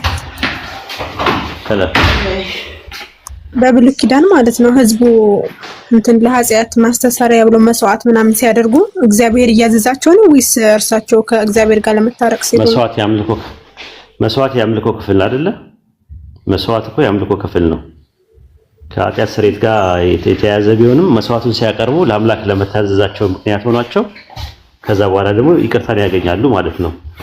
ይቅርታ ያገኙ ምህረትን ያገኛሉ ማለት ነው። ያንን ነው የሚያሳየው ማለት ነው እንጂ መስዋዕት ያምልኮ ክፍል ነው ብለን ነው የምናምነው። ከኢየሱስ ከተሰቀለ በኋላ ብለው ካመኑ እነሱ በኋላ ከዛ ከእንደገና ምን ብሏል? አይተሽ ከሆነ መስዋዕት ይቀርብ ነበር አይደል? አዎ ይቀርብ ነበር። ስለዚህ በቃ መስዋዕት ያምልኮ ክፍል ነው እንጂ የተለየ ነገር አይደለም። በቁርአንም እንደዛ ነው የሚናገረው ራሱ ከቤት እንስሳዎች በሰጠናችሁ ወደ አላህ መስዋዕት ማቅረብን ደነገግን ነው የሚለው ሱረቱ ሐጅ ምዕራፍ 22 ቁጥር 34 ላይ የአምልኮ ክፍል አድርጎ ነው ባይብሉ የሚያስቀምጠው ማለት ነው። ኦሪት ዘፍጥረት 8:20 ላይ ኖህ ለአምላክ መሰዊያ ሰራ፣ ከንጹህ እንስሳ ሁሉ ከንጹህ ወፎች ሁሉ ወሰደ፣ በመሰዊያው ላይ መስዋዕት አቀረበ ይላል። አሁን ስትመለከቱ ምንድነው የጥንት አማንያን መሰዊያ ሰርተው ለአንዱ አምላክ መስዋዕት ይሰዉ ነበር። የጥንት ነቢያት ሆነው ሐዋርያት ለአምልኮ የሚቀርበው መስዋዕት የአምልኮ ክፍል አድርገው ይረዱታል እንጂ አዳም ለሰራው በደልና ልጆቹ ከሱ ለተላለፈበት ገፈት እና አበሳ መቅመታቸውን አያሳይም። ለምሳሌ አንድ ኤግዛምፕል ልስጥሽ። ዘኍልቍ 8:7 ላይ እዩ እስቲ። ታነጻቸው ዘንድ እንዲሁ ታደርግላቸው ዘንድ ኃጢአት የሚያነጻ ውሃ እርጫቸው ይላል። አሁን ጥያቄ የሚነሳው እንትኑ ይሄ ብሉይ ኪዳን ላይ የነበረው መስዋዕት እና ደም ለኢየሱስ ምሳሌ ነው፣ ኢየሱስ ስጋውና ደሙን ለማቅረቡ መስዋዕት ለማድረጉ ምሳሌ ነው ካሉ ኃጢአት የሚያነጻ ውሃ እርጫቸው ይላል። ስለዚህ ውሃው የምን ምሳሌ ነው? ውሃ የሚያነጻ ማለት ከአዳም ጋር የተያያዘ ነው ወይ? ለአዳም ተብሎ ነው መስዋዕት የሚቀርበው ከተባለ ውሃውስ ለምንድን ነው የሚቀርበው? ማለት አያስኬድም። አዳም ምን አድርጓል በዛ ነገር ውስጥ እንደነሱ ትምህርት ከሆነ ማለት ነው። ስለዚህ መስዋዕት ማለት የአምልኮ ክፍል ነው በሚለው ነው የምናየው ማለት ነው። እንደገና ደግሞ መስዋዕት ሲካሄድ የሚቃጠል መስዋዕት ነው ከሰፈር ውጭ የሚያቃጥሉት። ኢየሱስ መስዋዕት ከሆነ ተቃጥሎ ነው ወይ የተደረገው? እንደገና ደግሞ ለዘላለም ነው የሚቃጠለው እንጂ ለጊዜው አይደለም። ኢየሱስ ደግሞ 3 ቀን ነው የሞተው እና የመስዋዕትን ትርጉም ያሳጠዋል ማለት ነው። ኢየሱስ ካረገ በኋላ ለምንድን ነው መስዋዕት በቤተ መቅደስ ውስጥ የሚካሄደው የነበረው? ሐዋርያት ሥራ ምዕራፍ 24 ቁጥር 17 ላይ ከብዙ ዓመት በኋላ ለሕዝቤ ምጽዋትና መስዋዕት አደርግ ዘንድ ወጣዋል። የት ነው የወጣው? ምዕራፍ 21 ቁጥር 26 ላይ በዛ ጊዜ ጳውሎስ ሰዎችን ይዞ በማግስቱ እየነጻ መንጻታቸውን የሚፈጽሙ ቀን አስታውቀው ወደ መቅደስ ገባ። በዚያም ስለ እያንዳንዳቸው መስዋዕትን አቀረቡ ይላል። መስዋዕትን ኢየሱስ ካረገ በኋላ ጳውሎስ ኢየሱስን ከተከተለ በኋላ ቢያንስ የኢየሱስ ክርስቶስ ቤዛዊ መስዋዕት የሚባለው ነገር እንስሳት መስዋዕት በኢየሱስ አማካኝነት የቀረ ከሆነ ለምንድን ነው ሐዋርያት ሥራ 20 እና 26 ላይ ጳውሎስ ለእያንዳንዱ ሰዎች መስዋዕት ያቀረበው? ቤተ መቅደስ ሄዶ ሐዋርያት ሥራ ምዕራፍ 24 ቁጥር 17 ደግሞ ይነግረናል። ከብዙ ዓመት በኋላ ለሕዝቤ ምጽዋትና መስዋዕት አደርግ ዘንድ ወጣው አለ። ወዴት ነው? ወደ ቤተ መቅደሱ ነው የወጣው። ለምን? መስዋዕት ለማድረግ። ያ ነው። ታዲያ እንደዛ ከሆነ ምንድነው የመስዋዕት ትርጉሙ ከተባለ መዝሙረ ዳዊት ምዕራፍ 40 ቁጥር 6 ላይ መስዋዕትና ቁርባንን አልፈለክም ጆሮዬን ግን ከፈትክልኝ ይላል። የዕብራይስጡ የአማርኛው ስጋን አዘጋጀህልኝ ነው የሚለው። ዕብራውያን 15 ላይ ያለው ጸሐፊ ከግሪክ ሰብስጀንት ላይ ወስዶ ስጋን ግን አዘጋጀህልኝ የሚለው አለ። ግን በዕብራይስጡ የሚለው መስዋዕትና ቁርባንን አልወደድክም ጆሮዬን ግን ከፈትክልኝ አለ።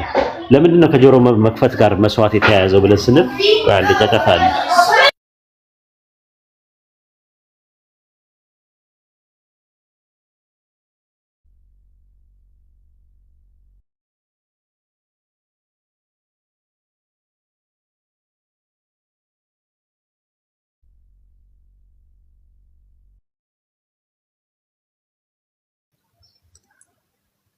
እሺ ኡስታዝ እስከሚመጣ ታብታብ አድርጉ። እሺ ዋርኒንግ እየሰጠኝ ነው ለምን?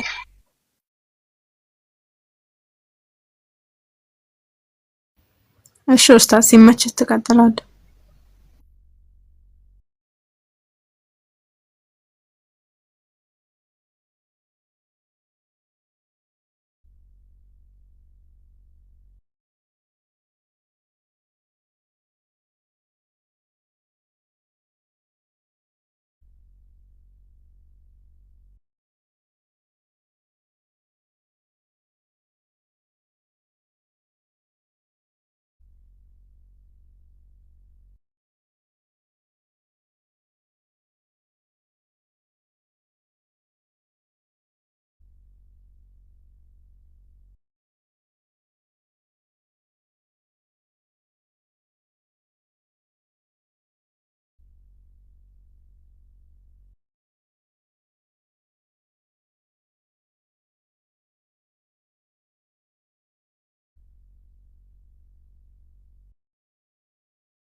ራዕይ 14 18 ላይ ደግሞ በእሳት ላይ ስልጣን ያለው መልአክ ከመሰዊያው ወጥቶ ይላል። አሁን ጥያቄ የምናነሳው ሰማይ ላይ መሰዊያ አለ ወይ? ታች ምንም የተሰማቸው አይደለም ኡስታዝ። አፉ በለኝ አቋርጥ። በተደጋጋሚ እየጻፉ ስለሆነ ነው። ኦኬ መጀመሪያውኑ መናገር የነበረባችሁ አሁን ብዙ ካወራው በኋላ ኦኬ ዩቲ ተመለሰልሽ? ኡስታዝ ተመልሶልኛል። ሰማይ ላይ ራሱ መሰዊያ አለ። አሁን ጥያቄያችን ሰማይ ላይ እንዴት መሰዊያ ሊኖር ቻለ ከአዳም በፊት? እሱን አሁን ጥያቄያችን በአዳም የተነሳ ነው መሰዊያም መስዋዕት ማድረግ የተጀመረው ካሉ ሰማይ ላይ ያለው ስርዓት ራሱ ራዕይ 9:13 ላይ በወርቅ ከተሰራው መሰዊያ ቀንዶች አንድ ድምጽ ሰማሁ አለ። ራዕይ 6:9 ላይ የታረዱትን የሰዎች ነፍሳት ከመሰዊያ በታች አየሁ ይላል። ራዕይ 14:18 ላይ እንደዛው ሰማይ ላይ መሰዊያ አለ። ኢሳይያስ 6:6 ላይ ከመሰዊያው በቁጠት ፍም ነገር ወስዷል ሱራፌል። ከሱራፌል አንዱ እየበረረ መጥቶ አፌ ዳሰሰበት እነሆ ከከንፈርን ነክቷልና በድል ተወደደ እያለ። ስለዚህ መሰዊያ ሲሰራ የነበረው ሰማይ ላይ ያለው ስርዓት ከየት መጣ? ዕብራውያን 13:10 ላይ ደግሞ መሰዊያ ያለን አለ በሰማይ ከእርሱ ሊበሉ ድንኳኖችን የሚያገለግሉ መብት የላቸውም አለ። ሰማይ ላይ መሰዊያ አለ፣ ከመሰዊያው ደግሞ የሚበላ ነገር አለ እያለ እየተናገረ መሰዊያ ማለት ደግሞ የሚሰዋበት ነገር ከሆነ የመስዋዕቱ ህግ የሚባል ነገሩ ጥንትም የነበረ ነገር ነው ማለት ነው። የአምልኮ ስርዓት ነው ማለት ነው። ከዛ አንፃር ነው የሚታየው እንጂ መስዋዕት ታዲያ እንደዛ ከሆነ ብሉይ ኪዳን ላይ የነበረው እኮ መስዋዕት የኃጢአት ስርየት ይሰጣል ሲባል እውነት ነው። የኃጢአት ስርየት ይሰጣል። ለምን? የአምልኮ ክፍል ስለሆነ አምላክን መታዘዝ ስለሆነ። መጽሐፈ ምሳሌ ምዕራፍ 10 ቁጥር 12 ላይ ምንድነው የሚለው? ፍቅር ኃጢአትን ሁሉ ታስተሰርያለች ይላል። ፍቅር የሚባል ነገር በአዳም ኃጢአት የመጣ ምናምን ነገር ልትልን አልችልም። አንደኛ ጴጥሮስ ምዕራፍ 4 ቁጥር 8 ላይ ፍቅር የኃጢአትን ብዛት ይሸፍናልና ይላል። መጽሐፈ መክብብ ምዕራፍ 10 ቁጥር 4 ትዕግስት ታላቅ ኃጢአትን ጸጥ ያደርጋል ይላል። መጽሐፈ ምሳሌ 16:6 ላይ በምህረትና በእውነት ኃጢአት ይሰረያል ይላል። መጽሐፈ ምሳሌ 28:13 ላይ ኃጢአትን የሚሰውር አይለማም፣ የሚናዘዛትና የሚተዋት ግን እርሱ ይለማል አለ። የሚተዋት ስለዚህ ንስሐ መግባት፣ መታዘዝ፣ ፍቅር ምናምን የመሳሰሉ ነገሮች የኃጢአት ስርየት ይሰጣሉ። እነሱ የኃጢአት ስርየት የሚሰጡ ከሆነ በተመሳሳይ ደግሞ ፈጣሪን ታዘው አንድ ሰው መስዋዕት ለፈጣሪ ሲያደርጉ መሰዊያ ሰርተው ሲያደርጉ የኃጢአት ስርየት ሊያገኙ ይችላሉ። ያ ማለት ግን በአዳም የተነሳ ከመጣባቸው አይደለም። ከአዳም የተነሳ ስለመጣባቸው አይደለም መስዋዕት የሚያቀርቡት። አሁን ክርስቲያኖች የሚሉት በአዳም የተነሳ ኃጢአት መሰራት ከተጀመረ በኋላ መሰዊያና መስዋዕት የሚባል ነገር ተጀመረ። ያ ደግሞ የሚያሳየው ኢየሱስ ወደፊት ለአዳም ኃጢአት እንደሚሰዋና እንደሚታረድ ነው ብለው ነው የሚያምኑት። ያ ነገር ልክ አይደለም ነው እያለን ያለ ነው። ወአለይኩም ሰላም ወራህመቱላሂ ወበረካቱህ። አለይኩም ግልጽ ነው። ኡስታዝ ግልጽ ነውና ይህ መስዋዕት ለእግዚአብሔር እንትን ያዘዘው ከሆነ ትንቢተ ኢሳይያስ 1:11 እስከ 13 ስናየው የመስዋዕታችሁ ብዛት ለኔ ምን ይጠቅመኛል እያለ ጥያቄ ይጠይቃል። ኢንቴንሽኑ ዝም ብሎ ማቅረብ ብቻ ነው፣ እኽላስ የለውም ነው። ለብቻል ዝም ብሎ እንትን ነው ያለው ማለት ነው። በሬን ኢሳይያስ 66:1 ላይም እንደዛ ነው የሚናገረው። አንቺ ያልሽውን ነው የሚናገረው። ሰማይ ዙፋኔ ነው፣ ምድር የእግሬ መረገጫ ናት። ለኔ ምን አይነት ቤት ሰሩልኛላችሁ? የማርፍበት ስፍራ ምንድን ነው? እነዚህ ሁሉ የሰው እጅ የሰራቸው አይደለምን? ስለዚህ ብዙውን የሰው እጅ በሰራው አይኖርም ይላል። ሐዋርያት ሥራ ምዕራፍ 7 ላይ ብትመለከቱ ሐዋርያት ሥራ ምዕራፍ 7 ላይ እስጢፋኖስ የተወገረበት ዋና ምክንያት ይህ ነው። ቁጥር 50 ላይ ነገር ግን ነብዩ ሰማይ ዙፋኔ ነው፣ ምድር የእግሬ መረገጫ ናት፣ ለኔ ምን አይነት ቤት ትሰራላችሁ ይላል ጌታ። ወይስ የማርፍበት ስፍራ ምንድን ነው?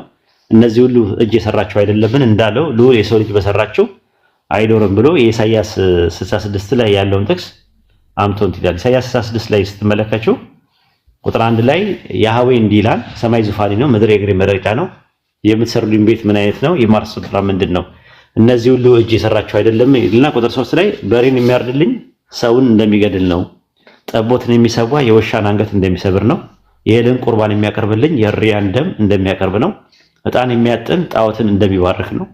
እነዚህ ሁሉ የገዛ መንገዳቸውን መረጡ፣ ነፍሳቸውን በርኩሰታቸው ደስ ይላታል እያለ ይናገራል። ስለዚህ በሬን የሚያርድልኝ ሰውን እንደሚገድል ነው ማስበው፣ ጠቦትን የሚሰዋልኝ የውሻን አንገት እንደሚሰብር ነው፣ የእህልን ቁርባን የሚያቀርብልኝ የእሪያን ወይም የአሳማን ስጋ እንደሚያቀርብልኝ ነው የምቆጥረው እያለ ይናገራል። ማለት ከልባቸው ስላልሆነ ዝም ብሎ የላይ ነገር ነው ለማለት የተፈለገው። ጀዛከላህ። ያልተመለሰ ነገር ካለ እዚህ ላይ መጠየቅ ትችላለሽ። በደምብ እንትን ያልተብላላ ነገር ካለ አሪፍ ነው ተመልሶልኛል። ግን አሁን ያመጣሁትን ኢሳይያስ 66 እና ኢሳይያስ 1ን ጨምሮ እግዚአብሔር ምንድነው መስዋዕት አይፈልግም ብለን እንትን ብንጠቀመው ሲያስኬዳ መስዋዕት ካልተፈለገ ከአዲስ ኪዳን በኋላ መስዋዕት እንደሚኖር ደግሞ የሚናገርበት ጥቅስ አለ። የሚናገርበት እንትን አለ። መስዋዕት ትንቢተ ሚልክያስ ምዕራፍ 1 ቁጥር 7 ጀምረሽ ማለት ነው። በመሰዋይ ላይ ርኩስ እንጀራ ታቀርባላችሁ እናንተ ይረክስ ዘንድ የእግዚአብሔር ገበታ የተነቀፈ ነው ምናምን ነገር እያለ ይናገራል። ከፀሐይ መውጫ ጀምሮ እስከ አሕዛብ በስሜ ቁጥር 11 ላይ ከፀሐይ መውጫ ጀምሮ እስከ ፀሐይ መጥለቅ በአሕዛብ ዘንድ ስሜ ታላቅ በየስፍራው ሁሉ ለስሜ ዕጣን ያጥናሉ ንጹህ ቁርባን ያቀርባሉ ስሜ በአሕዛብ ዘንድ ታላቅ ይሆናል እያለ ይናገራል። መስዋዕት አለ። የአምልኮ ክፍል ነው። ኢቦናይትና ናዝራውያን ሲሰዉ ነበር እስከ መጨረሻው ድረስ እስልምናን እስከሚያገኙ ድረስ ማለት ነው። እኛም በዓመት አንዴ መስዋዕት እናቀርባለን አይደለ? አይደለ? እሱን ነው ትንሽ መስዋዕት እናቀርባለን ማለት ነው። ስለዚህ መስዋዕቱ የአምልኮ ክፍል ነው። አሁን ያየሽበት ጥቅስ ላይ ሲወቅሳቸው እንትን የሚዘራልኝ ምናምን ነገር እያለ ይናገርና ግን ኢሳይያስ እዛ 6 ላይ ስትመለከቸው ስለ መስዋዕት ይናገራል ራሱ ማለት ነው። መተው ያመጹብኝ እንደዚህ ያደርጉ ምናምን ነገር የእስራኤል ልጆች ቁርባናቸውን በጥሩ ዕቃ አድርገው ያመጣሉ ይላል። ከዛ በኋላ ቁጥር 20 ላይ 16 ላይ የእስራኤል ልጆች ቁርባናቸውን በጥሩ ዕቃ አድርገው ወደ እግዚአብሔር ቤት እንደሚያመጡ እንዲሁም ለእግዚአብሔር ቁርባን ይሆን ዘንድ ወንዶቻችሁ ሁሉ በፈረሶችና በሰረገሎች በአልጋዎችና በበቅሎች በጠያር ግመሎች ላይ አድርገው ከአሕዛብ ሁሉ ወደ ተቀደሰ ተራራ ወደ ኢየሩሳሌም ያመጧቸው ዘንድ ይላል እግዚአብሔር እያለ ይናገራል። ይመጣሉ ከተለያየ ቦታ መጥተው መስዋዕት ያቀርባሉ እያለ ይናገራል። እና መስዋዕት አለ ማለት ነው። በሌላ አባባል መስዋዕቱ የአምልኮ ክፍል ነው። ካልሆነ ግን ከአዳም ኃጢአት ጋር የተያያዘ ከሆነ አዲስ ኪዳን ላይ ሙሉ ለሙሉ መቅረት ነበረበት። በኢየሱስ ክርስቶስ መስዋዕት ሆነልን ስለሚሉ ማለት ነው። ግን እነ ጳውሎስ መስዋዕት ያቀርቡ ነበር ነው ፖይንቱ።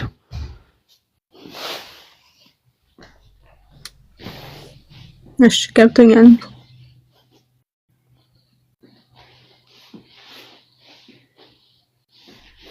ኡስታዝ መቀጠል ትችላለህ። የኔ ጥያቄ ኦሪት ዘሌዋውያን ላይ ያለው በማኑስክሪፕት ደረጃ ኦሪት ዘሌዋውያን ምዕራፍ 20 ቁጥር 27 ጀምሮ ነው ያለው። ከምዕራፍ 1 ጀምሮ የለም በኮዴክስ አናቲከስ ማለት ነው። እና ከዛ ውጪ በመጡት ላይ እንዴት ሊገኝ ይቻላል የሚል ጥያቄ ነው። ማኑስክሪፕት ላይ የለም ማለት አይደለም። ራሱ አንዳንድ ማኑስክሪፕቶቹ ይጎላቸዋል። ራሱ ኮዴክስ ቫቲካነስ ላይ ያሉት የማቴዎስ ወንጌል በጣም ብዙ አይደሉም። ገብቷል። ያ ማለት ግን ከመጀመሪያው የለም ማለት አይደለም።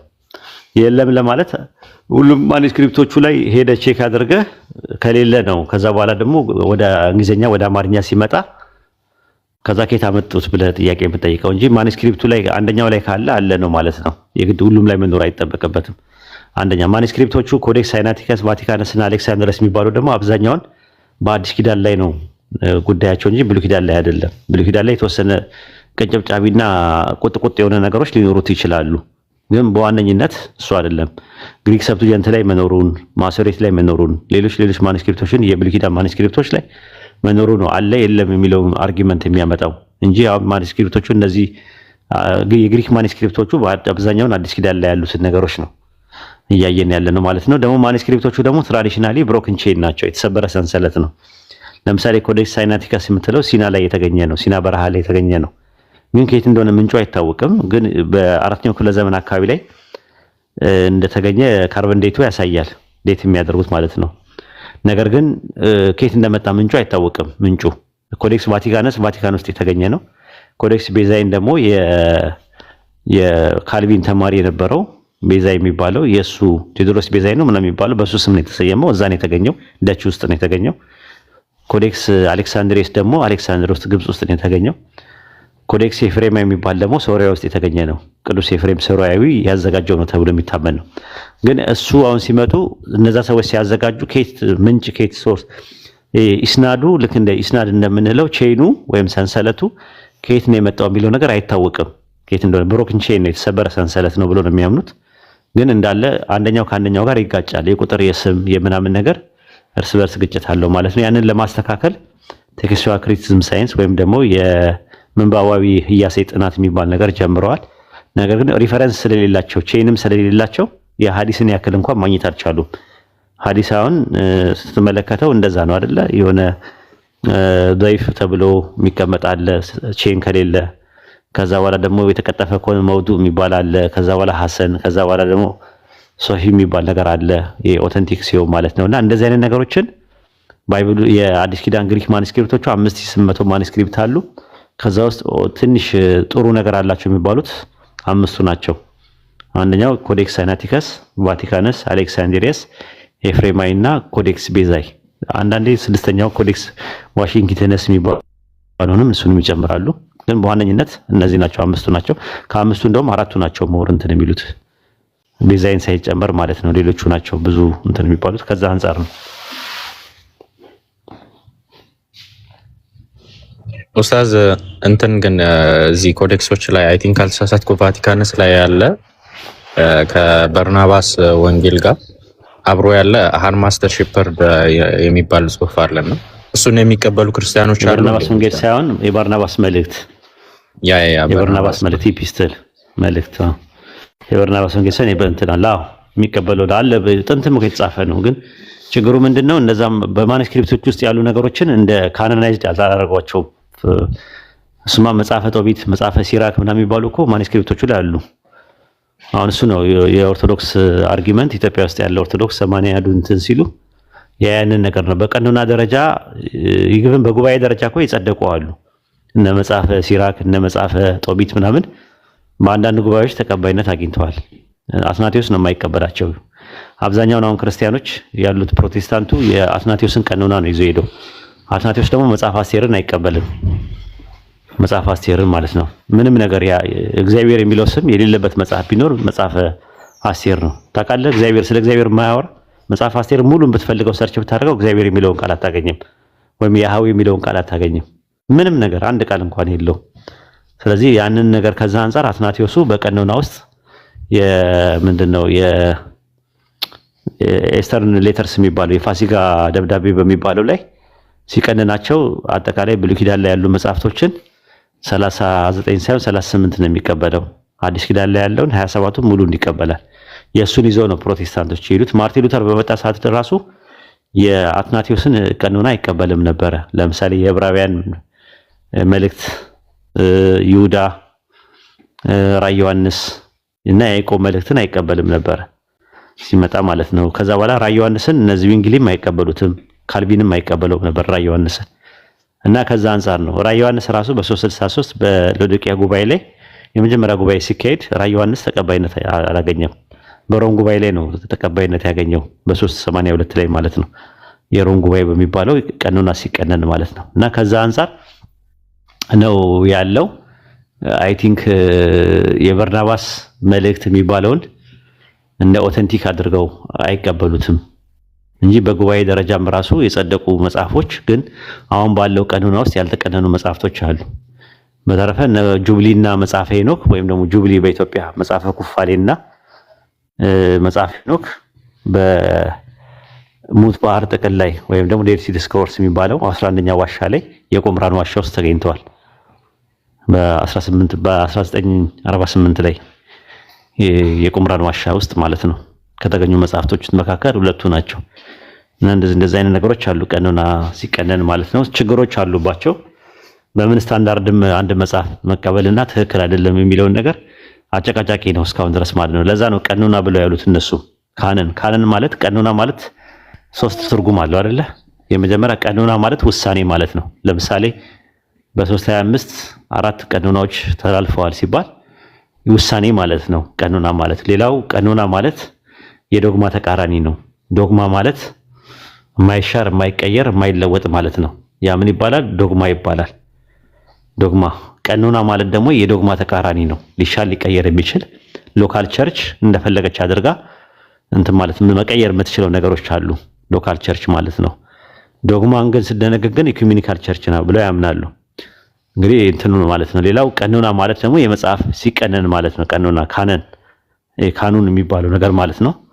ካኑን በግሪከኛ ካኑን የሚሉት ወይም ደግሞ ቀኖና ካነን የሚባለው ነገር አለ። እሱ የመጽሐፍትን ብዛት ስንት አለበት የሚለው ነገር ኦፕን ነው፣ ክፍት ነው፣ ራሱ አይታወቅም ተብሎ በኋላ ላይ ነው ካቶሊክ በ15 ምናምን ነገር የትሬንች ጉባኤ ነው ምናምን የሆነ የሚባል ጉባኤ አለ መስረታ በቃ የመጽሐፍ ቁጥር ለአንዴና ለመጨረሻ ጊዜ ዶግማ አደርጋለሁ ብላ ዶግማ አደረገችው ካቶሊክ።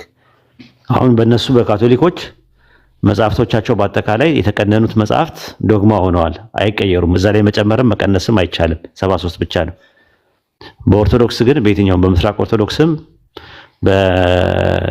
የኦሪየንታልም ኦርቶዶክስም መጽሐፉ ክፍት ነው፣ ሊጨመርም ይችላል። የሆነ ነገር ቢገኝ እና ታማኝነቱ ቢታወቅ ላይ ወደ ሊጨመር ይችላል ይላል። ለዛ ነው ግብጽም ኢትዮጵያም አርሜኒያም ግሪክም ሩሲያም ያሉ የመጽሐፍት መጠኖቻቸው የሚለያየው። አንደኛው ጋር 81 ሲባል የኢትዮጵያ ሌላው ጋር የተለያየ አቆጣጠራቸው ይለያያል ራሱ እና ከዛ አንፃር ነው። በሰዓቱ ግን ኡስታዝ ሃርማስተር ሺፐርድ የሚባለውን መጽሐፍ እንደ መጽሐፍ ቅዱስ የሚቀበሉ ክርስቲያኖች ነበሩ አይደለ? እሱ ሌላዊ ነው። ሎላዊ የሚባለው ማለት ነው። ሎላዊ ሄርሜስ የሚባለው በአማርኛ ማለት ነው። እሱ መጽሐፍ የሱ መጽሐፍ ደግሞ በጣም ነው የሚገርመው። ብዙ ነገር ነው ያለው ማለት ነው። የማይቀበሉበት ምክንያት የራሳቸው አላቸው። ኢየሱስ የአዶፕትድ ሰን ነው ይላል፣ የማደጎ ልጅ ነው ብሎ ነው የሚያስቀምጠው። ሉቃስ 3:22 ላይ አንተ ልጅ እኔ ዛሬ ወለድኩ ስለሚል ያኔ ነው የወለደው ኢየሱስን። የመዝሙረ ዳዊት 2:7ን ኢየሱስ ሲጠመቅ ይጠቀምበታል። ኮዴክስ ቤዛይንም እንደዛ ነው የሚያስቀምጠው። አንተ ልጅ እኔ ዛሬ ወለድኩ ይላል እና ኢየሱስ በተጠመቀበት ሰዓት ላይ ዳግም ተወልዷል። ዳግም መወለድ ሰው ዳግመኛ ካልተወለደ እግዚአብሔር መንግስት ሊገባ አይችልም ስለሚል እሱ በዛን ሰዓት ዳግም የተወለደበት ነው። ከዛ በኋላ ሰዎች ዳግም ካልተወለዱ የእግዚአብሔር መንግስት አይወርስም ብሎ በዛ መልኩ ነው ያስቀመጠው። የአዶፕሽን የሚባለው ማለት የማደጎ ልጅ ነው ኢየሱስ የሚል ስላስቀመጠ የማይቀበሉት አንደኛው እሱ ነው እንጂ የበርናባስ መልእክትም አለ። 3ኛ ቆሮንቶስ የሚባልም አለ። ምናልባት ሰምተህ እንደሆነ አላውቅም። 3ኛ ቆሮንቶስ የሚባልም ተገኝቷል። ጳውሎስ ለ3ኛ ቆሮንቶስ፣ ጳውሎስ ለአሌክሳንድሪያ መልእክትም ለግብጾችም የላከው መልእክት አለ። እሱም አልተካተተም። የሎዶቅያ ደብዳቤ የሚባልም አለ። እነሱም አልተካተቱም። ሌሎችም አሉ ራሱ ማለት ነውና እንዲህ አይነት የጳውሎስም ራሱ በትክክል አልተካተቱ ማለት። ራእዮችም ነበሩ ብዙ የጴጥሮስ ራእይ፣ የጳውሎስ ራእይ የሚባሉ የፊልጶስ የበርተሎሜዎስ ራእይ የሚባሉ አሉ። ከዛ ውስጥ ሁሉም ራእዮች ትክክል አይደሉም የሚል ነገር ነው፣ ድራማቲክ ናቸው ተብሎ ነበረ። የዮሐንስ ራእይ ብቻ ነው ከዛ ውስጥ የጸደቀው ማለት ነው። የሌሎቹ ግን አሁንም ማኑስክሪፕት ደረጃ አሉ። ለምሳሌ ምንድነው በ1945 የተገኘው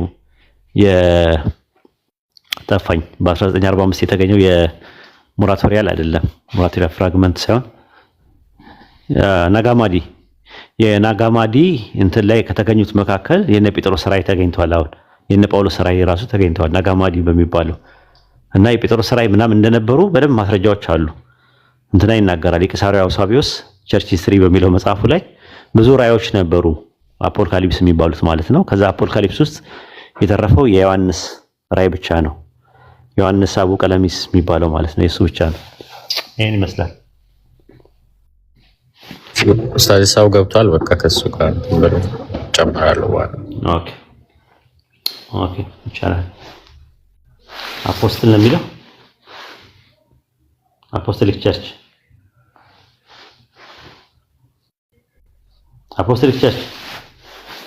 ወጣ።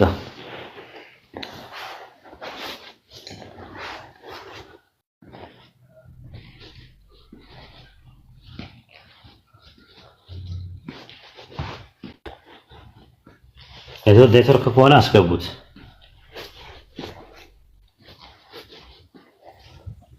ትናንትና አሚር የሆነ ልጅ አለ ለኔ መልስ የሚሰጥ ሁሌ ቪዲዮ እየሰራ ሁል ጊዜ የሚሰጥ አለ እንትን እያለ ማለት ነው።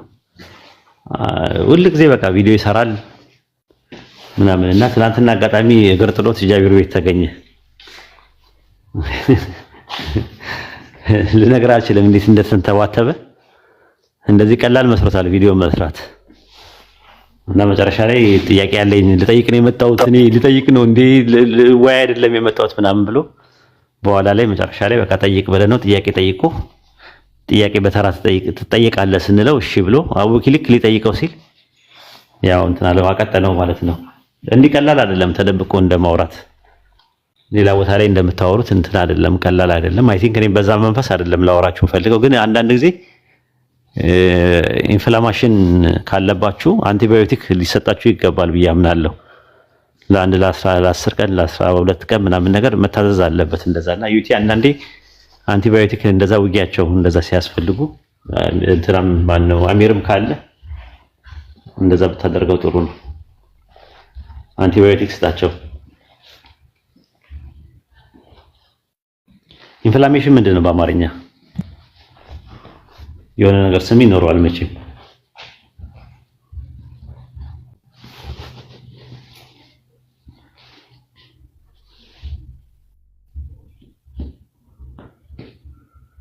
ብግነት ኦኬ። አይውቀት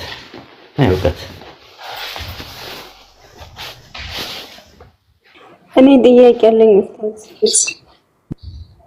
እኔ ልጨርስና ልውረድ ፍቀዱልኝ የጀመርኩትን ከዛ ትቀጥላላችሁ። በሳዚህ እንደ መጨረሻ መጠየቅ የምፈልገው የሐዋርያት ስራንና እንደ ገድል መጀመሪያ የተጻፈው የማን ነበረ?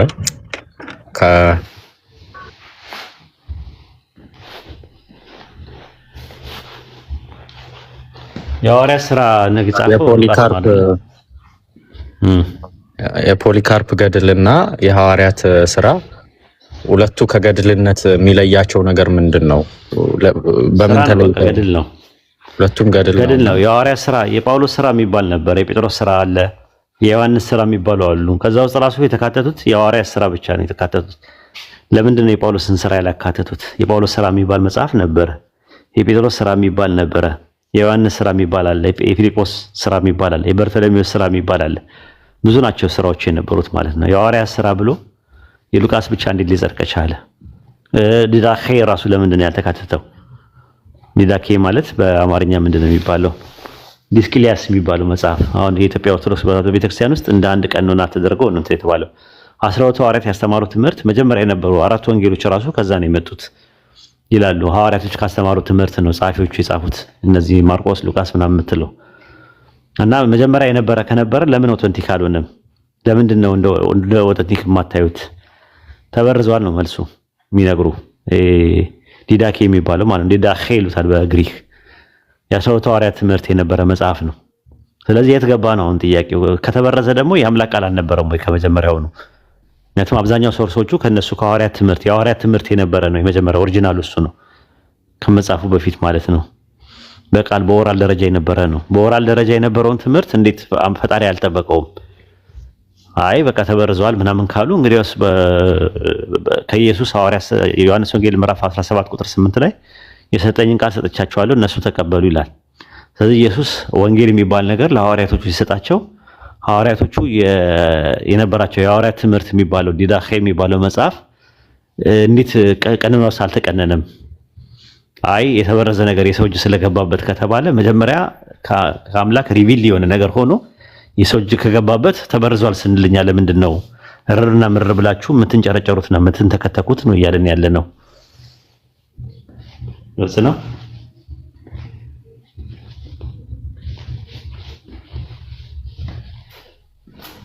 ስለዚህ በጣም ግልጽ ነው። ግን የሆነ እኔ ከዚህ ከወንጌል ጋር ተያይዞ በጣም ግራ የገባኝ አንድ ነገር አለና የማርቆስ ወንጌል እንትን 4ቱ ቀኖና ውስጥ ተካቷልና ካሳሳትኩ እንትን አጌንስት ሄሬሲስ ቡክ 3 ላይ ኢራኒየስ ምንድነው ያለው? ምድር 4 ማዕዘናት እንዳሏት ሁሉ ቤተክርስቲያንም 4ቱን ወንጌሎች ሳትጨምር ሳትቀንስ መቀበል አለባት የሚል አቋም አስቀምጦ ነበርና በጣም የሚገርመኝ የማርቆስ ወንጌል ተካተተና የማርቆስ መምህር የነበረው ወይም ደግሞ ማርቆስ የጴጥሮስ ሐዋርያ ነው ይባላልና የጴጥሮስን ወንጌል አስወግደው ከዛ የተማሪውን የማርቆስን ወንጌል ማስገባታቸው ትንሽ ግር ብሎኛል። ያው የኔን ጽሑፍ ተቀብለው ያንተን አለመቀበል ማለት ነው። የኔን መምህር እንትን ውድቅ አድርገው የኔን እንደመቀበል ማለት ነው። እኔ ግራ ገብቶኛል። እሱ ላይ ትንሽ እንትን የኔን እንደመቀበል ማለት ነው። እኔ ግራ ክሌመንት ኦፍ ዘሮም ፈርስት ሌተሩ ላይ ሲናገር ፈርስት ሌተርስ ቱ ዘ ኮሪንቲያን የኮሪንቲያን መልእክቱ ሲናገር ምዕራፍ 42 ቁጥር 1 ላይ ስትመለከተው እንደዛ ነው። ዘ አፖስትልስ ሪሲቭድ ዘ ጎስፔል ፎር አስ ፍሮም ጂሰስ ክራይስት አለ። ሐዋርያት ወንጌልን ከኢየሱስ ተቀብለዋል። Jesus Christ was sent from God ኢየሱስ ክርስቶስ ደግሞ ከአምላክ የተላከ ነው። Christ is from God ኢየሱስ ከአምላክ ነው። The apostles are from Christ ሐዋርያት ደግሞ ከክርስቶስ ናቸው ይላል። ስለዚህ thus both come in proper order by the will of God አለ። ሁለቱም ኢየሱስም ሆነ ሐዋርያቶቹም ሁሉ ምንጫቸው ከአንድ እንደሆነ ነው የሚናገረው። ከዛ በኋላ ነው ለኛ ወንጌል ካስተላለፉልን እንጂ የደህንነታችን እቅድ የተማርነው ከማንም አይደለም። በአንድ ወቅት በአደባባይ ሲሰብኩት ከነበረ በኋላ ላይ በአምላክ ፈቃድ መጽሐፍት ለእምነቶቻችን አምድና መሰረት ከሆኑ ነው ብሎ ኢራኒየስ አጌንስት ሄሬሲ በሚባለው መጽሐፍ 3 ምዕራፍ 1 ቁጥር 1 ላይ ይናገራል። ከዛ በኋላ ነው ቁጥር 8 ላይ ሲናገር ምዕራፍ 11 ቁጥር 8 ላይ እነዚህ የአራቱ ፒላሮች እያለ የሚናገረው በአራቱ እንስሶች በአራቱ ኪሩቤሎች አድርጎ የሚናገረው ማለት ነው። አራት ማዕዘኖች አሉ፣ አራቱ ኪሩቤሎች አሉ። ስለዚህ ወንጌል መመረጥ ያለበት አራት ነው እያለ ይናገራል። እዛው ላይ አጌንስት ኢራኒየስ ላይ ምዕራፍ 21 ቁጥር 2 ላይ ሲናገር ምንድነው የሚለው? በጣም እዝጋ ነው እንግዲህ ምን ይላል? በናቡከደነጾር ዘመን ሰዎች በተማረኩ ጊዜ መጽሐፍት ተበርዘዋል። when during the captivity of people of under Nabucodonosor the scripture has been corrupted አይተዋል። ይህን ጥቅስ አይታችሁታል? ይህን ጥቅስ ታው ግን አይታችሁታል? ይህን ጥቅስ ተበርዘዋል። በናቡከደነጾር ዘመን ሰዎች በተማረኩበት ጊዜ መጽሐፍት ተበርዘዋል ይላል። ማን ነው የሚለው? ኢራኒየስ። ይሄን ያዝ በደንብ። ስለዚህ አንዴ እንትኑን ሪፈረንሱን ትሰጠኛለህ? አሁን አጌንስት ሄሬሲ ኢራኒየስ ያ ቡክ 3 እሺ ቡክ 3 ምዕራፍ 21 ቁጥር 2 ላይ አውጣላችሁ ከፈለክ ምንጭ ተበርዘዋል ራሱ ነው የሚለው። ራሱ ብሉይ ኪዳን ያሉ መጽሐፍቶች ሙሉ ለሙሉ ተበርዘዋል ይላል። አዲስ ኪዳንስ እንመጣበታለን። መጀመሪያ እናውጣላችሁ ከቻልክ ማለት ነው። እሺ አውጣዋለሁ። ቁጥር ስንት ነው ያልከኝ ኡስታዝ? ቻፕተር 21 ኦኬ ቁጥር 2 እሺ አንዴ አውጣዋለሁ። ቀጥል እስከዛ ኡስታዝ አውጣው። እንደዛ ላይ ተበርዘዋል ብሎ ነው የሚያስቀምጠው። ሰዎች በተማረኩበት ዘመን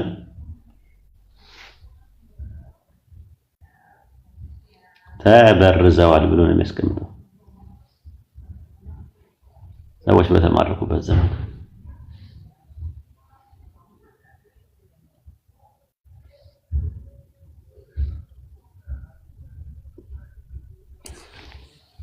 ኡስታዝ ቁጥር ደግሞ አሪፍ ነበር። ሊያወጣላችሁ ነው። አብሽሩ ሊያወጣላችሁ ነው። 21:2 ላይ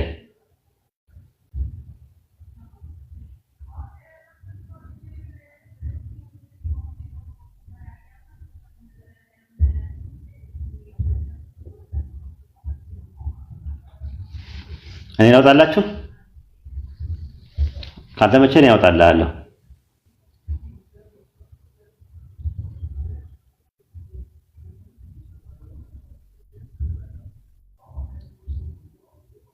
አሚር ላውጣልህ ከፈለክ።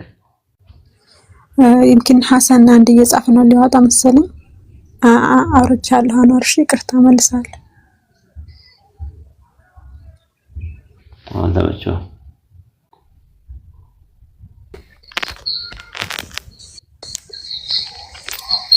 ሰላም አለይኩም ወራህመቱላሂ ወበረካቱ። ወአለይኩም ሰላም ወራህመቱላሂ ወበረካቱ። እንዴት ባርጉት ሐሰንን? ሰላም ነኝ ያለው አልሐምዱሊላህ። እስቲ አግኝተላ ቁጥር 2 ላይ ግባ። ቁጥር 2 ላይ ግባ። ቁጥር 2 ላይ ገባ። ከዛ መጨረሻ ላይ ናቡከደነጾር የሚል አለ። ናቡከደነጾር ቁጥር 2 ላይ 3 ከመግባት በፊት ናቡከደነጾር የሚል የለም። during the captivity of the people under ናቡከደነጾር ሰዎች በተማረኩበት ባኖኮልሰተ the scriptures has been corrupted ይላል። አዮ during the case of Philip's flesh አንብብላቸው። during the case of Philip's whose flesh was cut. የት ላይ ነው?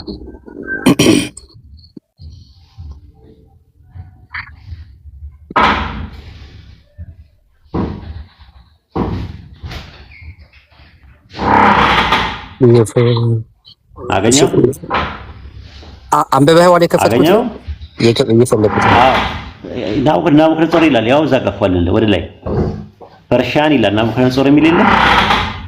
ቁጥር 3 አለ አይደል? ሲንስ የሚል የለም። ቁጥር 3 ላይ ሲንስ ግባ። ቁጥር 3 ላይ ግባ። ሁለትን ተወና 3 የገባበት ቦታ እዚህ ላይ አይደለም። ቡክ 3 ነው የምትገባው። ቡክ 3 ከላይ ቡክ 3 ነው የሚለው አይደል?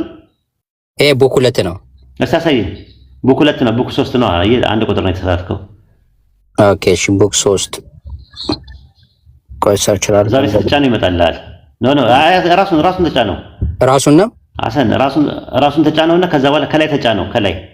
ከላይ ራሱ አጌንስት ሄረስ የሚለው አለ። እሱን ተጫነው። ከላይ እሱን ተጫነው። ከዛ ቡክ 3 የሚል ይመጣልሃል። 3 1 2 1 ከዛ ውረድ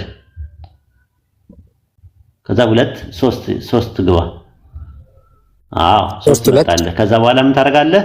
ቻፕተር 21 ግባ። እዛው ላይ ቻፕተር 21 ብለህ ፈልግ። 21 አፎን ኡስታዚ ከኮምፒውተር ጋር ሳገናኘው ኔትወርክ እንትን አለ። በቃ ይሄ ነው እያወጣው ነው ያለው። እሱ ነው እያወጣ ያለው። ከዛ ቁጥር 2 ላይ ግባ።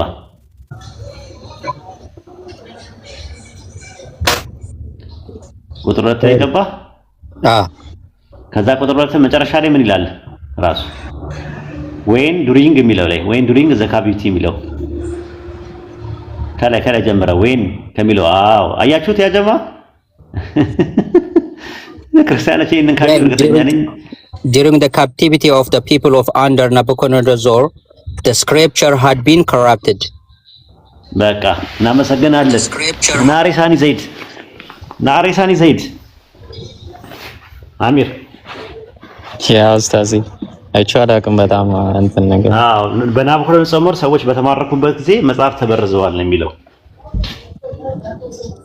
ኧረ ማሻአላ ይሄ መጽሐፍት ብሎ የጠቀሰው እዚህ ጋር ስክሪፕቸር ያለው ብሉይ ኪዳንን ነው ወይስ ብሉይ ኪዳን ላይ በአጠቃላይ ብሉይ ኪዳን ተበርዘዋል። በባቢሎን ምርኮ ጊዜ ተበርዘዋል። ኦሪት በተለይ ተበርዘዋል ብሎ ነው ያስቀመጡት። ተበርዘዋል መጽሐፍቶች ተበርዘዋል ነው የሚለው ያስቀመጡት በባቢሎን ምርኮ ጊዜ ማለት ነው። ይሄ አሁን የምታየው 5 መጽሐፍቶች የተዘጋጁት ያኔ ነው። ፔንታተች የሚባለው ዘፍጥረት፣ ዘጸአት ምናምን ሙሴ አንድ መጽሐፍ ነበረው። እሺ ሌላ ደግሞ አዲስ ኪዳን እንደተበረዘ ማስረጃ ልስጣችሁ። አዲስ ኪዳን ተበርዘዋል የሚለው አውግስቲን የሚልበት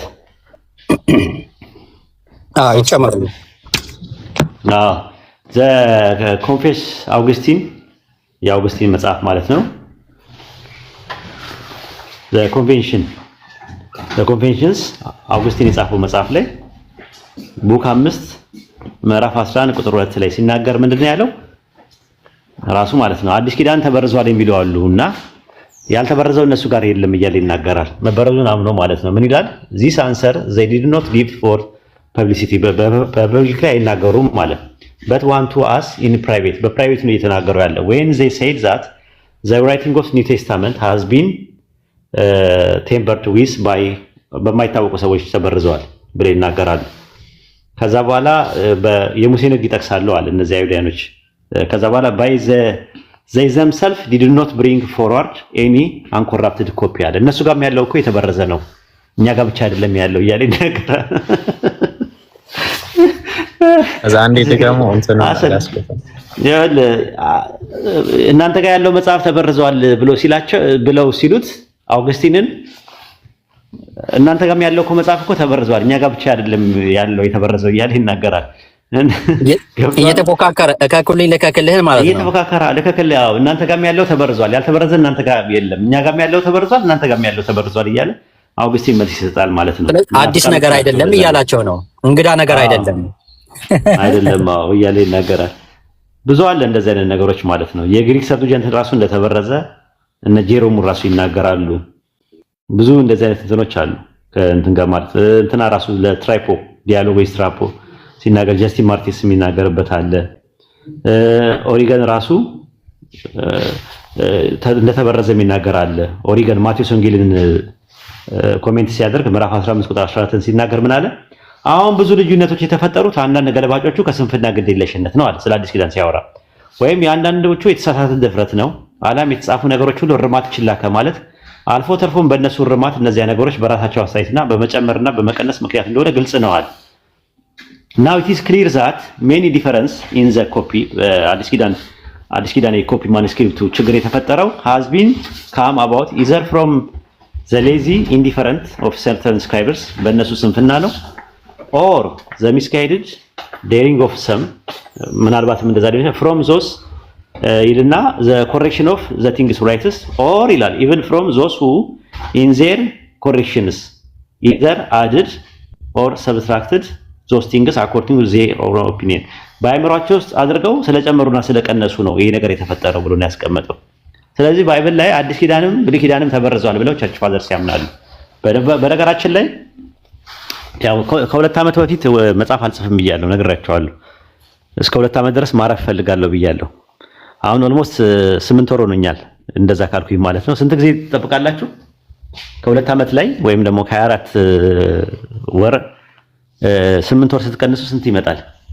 1 ዓመት ከ2 ወር ውስጥ 1 ዓመት ከ2 ወር ትልቅ መጽሐፍ ይኖረኛል። የባይብል ዳራ የሚል መጽሐፍ ቅዱስን እነማን እንደበረዙት መቼ እንደተበረዙት በደንብ የሚያሳይ ማለት ነው። እና ዛሬ በደንብ ለአንዴና መጨረሻ ጊዜ እገላገላቸዋለሁ ኢንሻአላህ።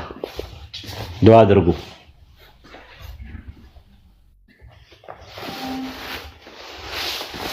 የዛሬ 2 ዓመት ፋሲካ አይከበርም ማለት ነው ኢትዮጵያ ውስጥ። የዛሬ 2 ዓመት ፋሲካ አይከበርም ማለት ነው ኢትዮጵያ ውስጥ። አዎ ተበርዟል።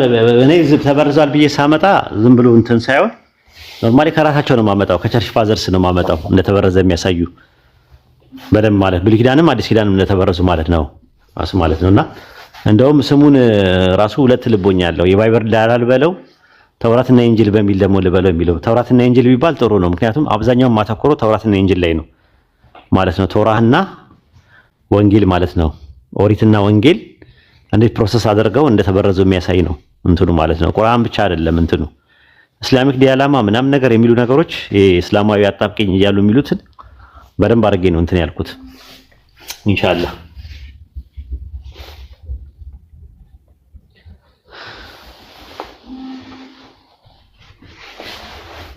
የባይብል ዳራ ከሆነ ስለ ባይብል ነው ሙሉን እንትን የሚለው መሆን ያለበት። እኔ ስለ ባይብል ሙሉን ሳይሆን በቃ ተውራትና ኢንጂል የሚባሉትን በሰው እጅ እንደገባባቸው የሚያሳዩ ማስረጃዎች ነው። የባይብል ብርዘት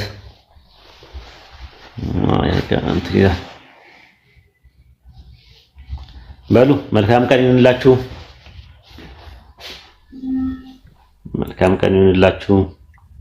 ኡስታዝ ጀዛከላሁ ኸይረን ወያከላ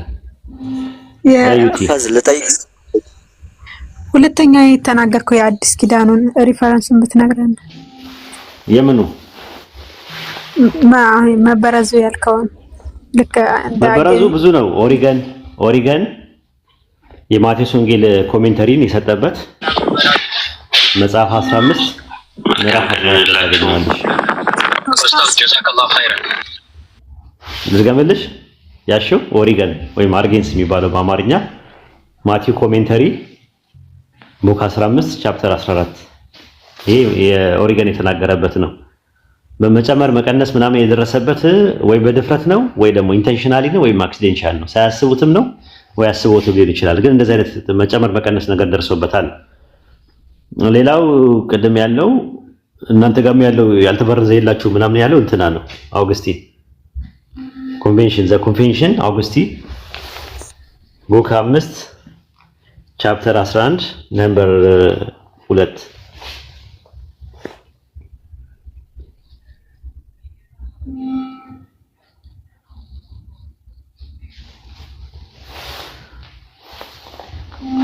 ይሄ ይመስላል። ብዙ ናቸው ያሉት ስለ ግሪክ ሰብስቲዩንት ስለምን ጄሮም አንድ መጽሐፉ ላይ እንደውም ሌተር ኦፍ ሴንት ጄሮም በሚለው ላይ it will be tradition ናው ቱ ይላል ይልና ምን ይላል? ዘ ግሪክ ምንድነው? ዘ ግሪክ ሰብስቲቱንት ሃዝ ሜድ ኦል ፓስት ዊዝ ዘ ቸርች ኮፒስ አር ማርክድ ዊዝ ዳገርስ ኤንድ አስትራይክስ እያለ እንደሚናገረው ማለት ነው። እንደዚህ ይጨማመረዋል። ቸርች ራሱ ጨምራቸዋለች የግሪክ ሰብስቲቱንትን ብሎ ነው የሚያረፍ። ዳገር የሚባለው ባለ መስቀሉ፣ አስትራይክስ የሚባለው ደግሞ ባለ ምልክቱ ባለ ነጥቡ ማለት ነው። ይሄ እንደዚህ አይነት ማለት ነው። ቆይ ላሳያችሁ። ዳገርስ እኔ ዳገርስ የለኝም ሞባይል ላይ የለም።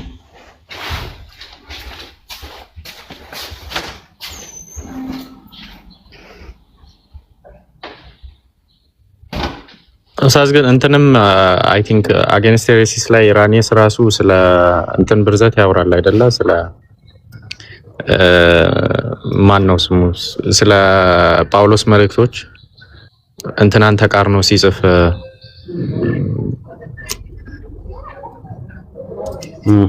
በግልጽ እኮ አለ። እንትና ኦሪገን ራሱ የጻፈውን አይተዋል። ኦሪገን ሴትራ ሴሌም ብሎ የሚቃወምበት አለ እና እዛ ላይ ራሱ ምን ይላል? ከእርሱ ካለው ምን ይላል? ከዚህ እሱ ካለው በኋላ አንዳንዶች የክርስቲያን አማኞች ልክ እንደ ሰካራም እጃቸውን በራሳቸው ላይ የሚጭኑ ሰዎች ወንጌልን ከመጀመሪያ ታማኝነት ጀምሮ እስከ 3 እጥፍ እስከ 4 እጥፍ ብዙ እጥፍ በርዘውታል እና ተቋማችንን መመለስ ይችሉ ዘንድ እንደገና አሻሽለውታል ይላል። ኦሪገን ነው እኮ እንደዛ የሚለው። ብዙ ነው ማስረጃ እንደዛ አይነት ነገር ያለው። ተበርዟል። አዲስ ኪዳን ራሱ ወንጌላት ተበርዟል የሚለው ብዙ ነው ያለው። አየው እዚህ ጋር ተበርዟል ይላል። ኮንትራ ሴልሰም የሚባለው መጽሐፉ የለም የኦሪገን ሴልሰስ የሚለው ላይ አይ ቲንክ ያውኑን አንብቤዋለሁ እንደዛ የሚለው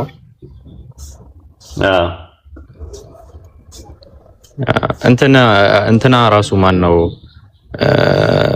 ማርሲያን ኦፍ ሲናፕን ተቃውሞ ሲጽፍ ማን ነው ኢራኒየስ አጌንስት ሄሬሲስ ላይ he dismembered the epistle of Paul, removing all that is said by the apostle, respecting the God who made the world እያለ የብሉይ ኪዳኑን አምላክ ጳውሎስ አክብሮ የጻፈበትን ነገር እያወጣ እየበረዘ ጽፏል ብሎ እንትን ይለዋል አይደለም?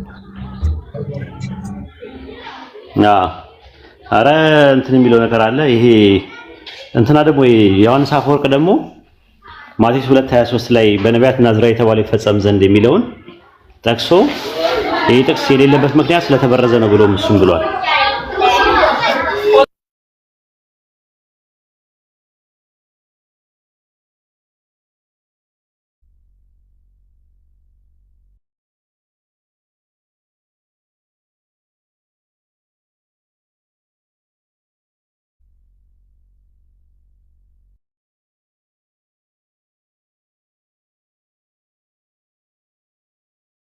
ቻዋለው የቀደሙ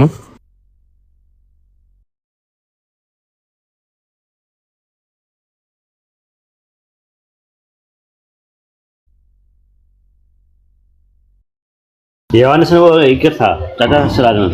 የማቴዎስ ወንጌል ምዕራፍ 2 ቁጥር 26 ላይ ያለውን ዮሐንስ አፈወርቅ በሆሚሊው ላይ የሆሚሊ ኦፍ ማቲው በሚለው መጽሐፉ ላይ ሆሚሊ 9 ላይ ቁጥር 6 ላይ ታገኙታላችሁ።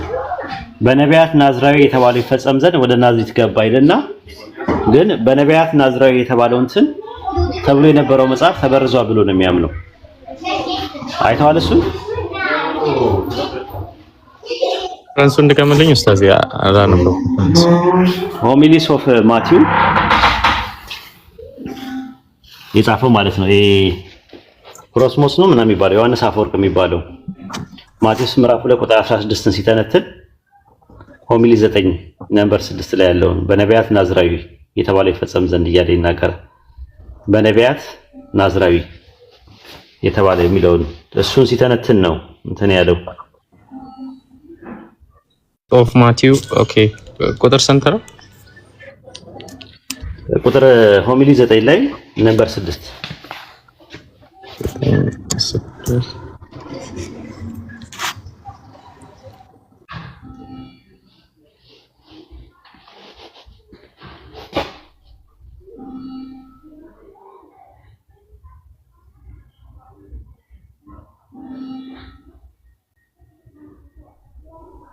አሚር ሁለተኛውን እንድትልክልኝ ሀቢቢ። እኔ ሁለተኛውን አልያዝኩትም።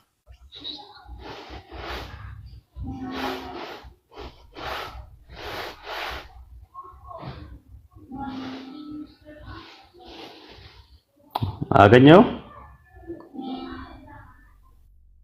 ሙን አግኝቼዋለሁ። አጌንስት ሴልስ ላይ ያለው after this he said the certain of the Christian believers like a person who in a fit of drunkenness lay violent hands upon themselves have corrupted the gospel from its original integrity.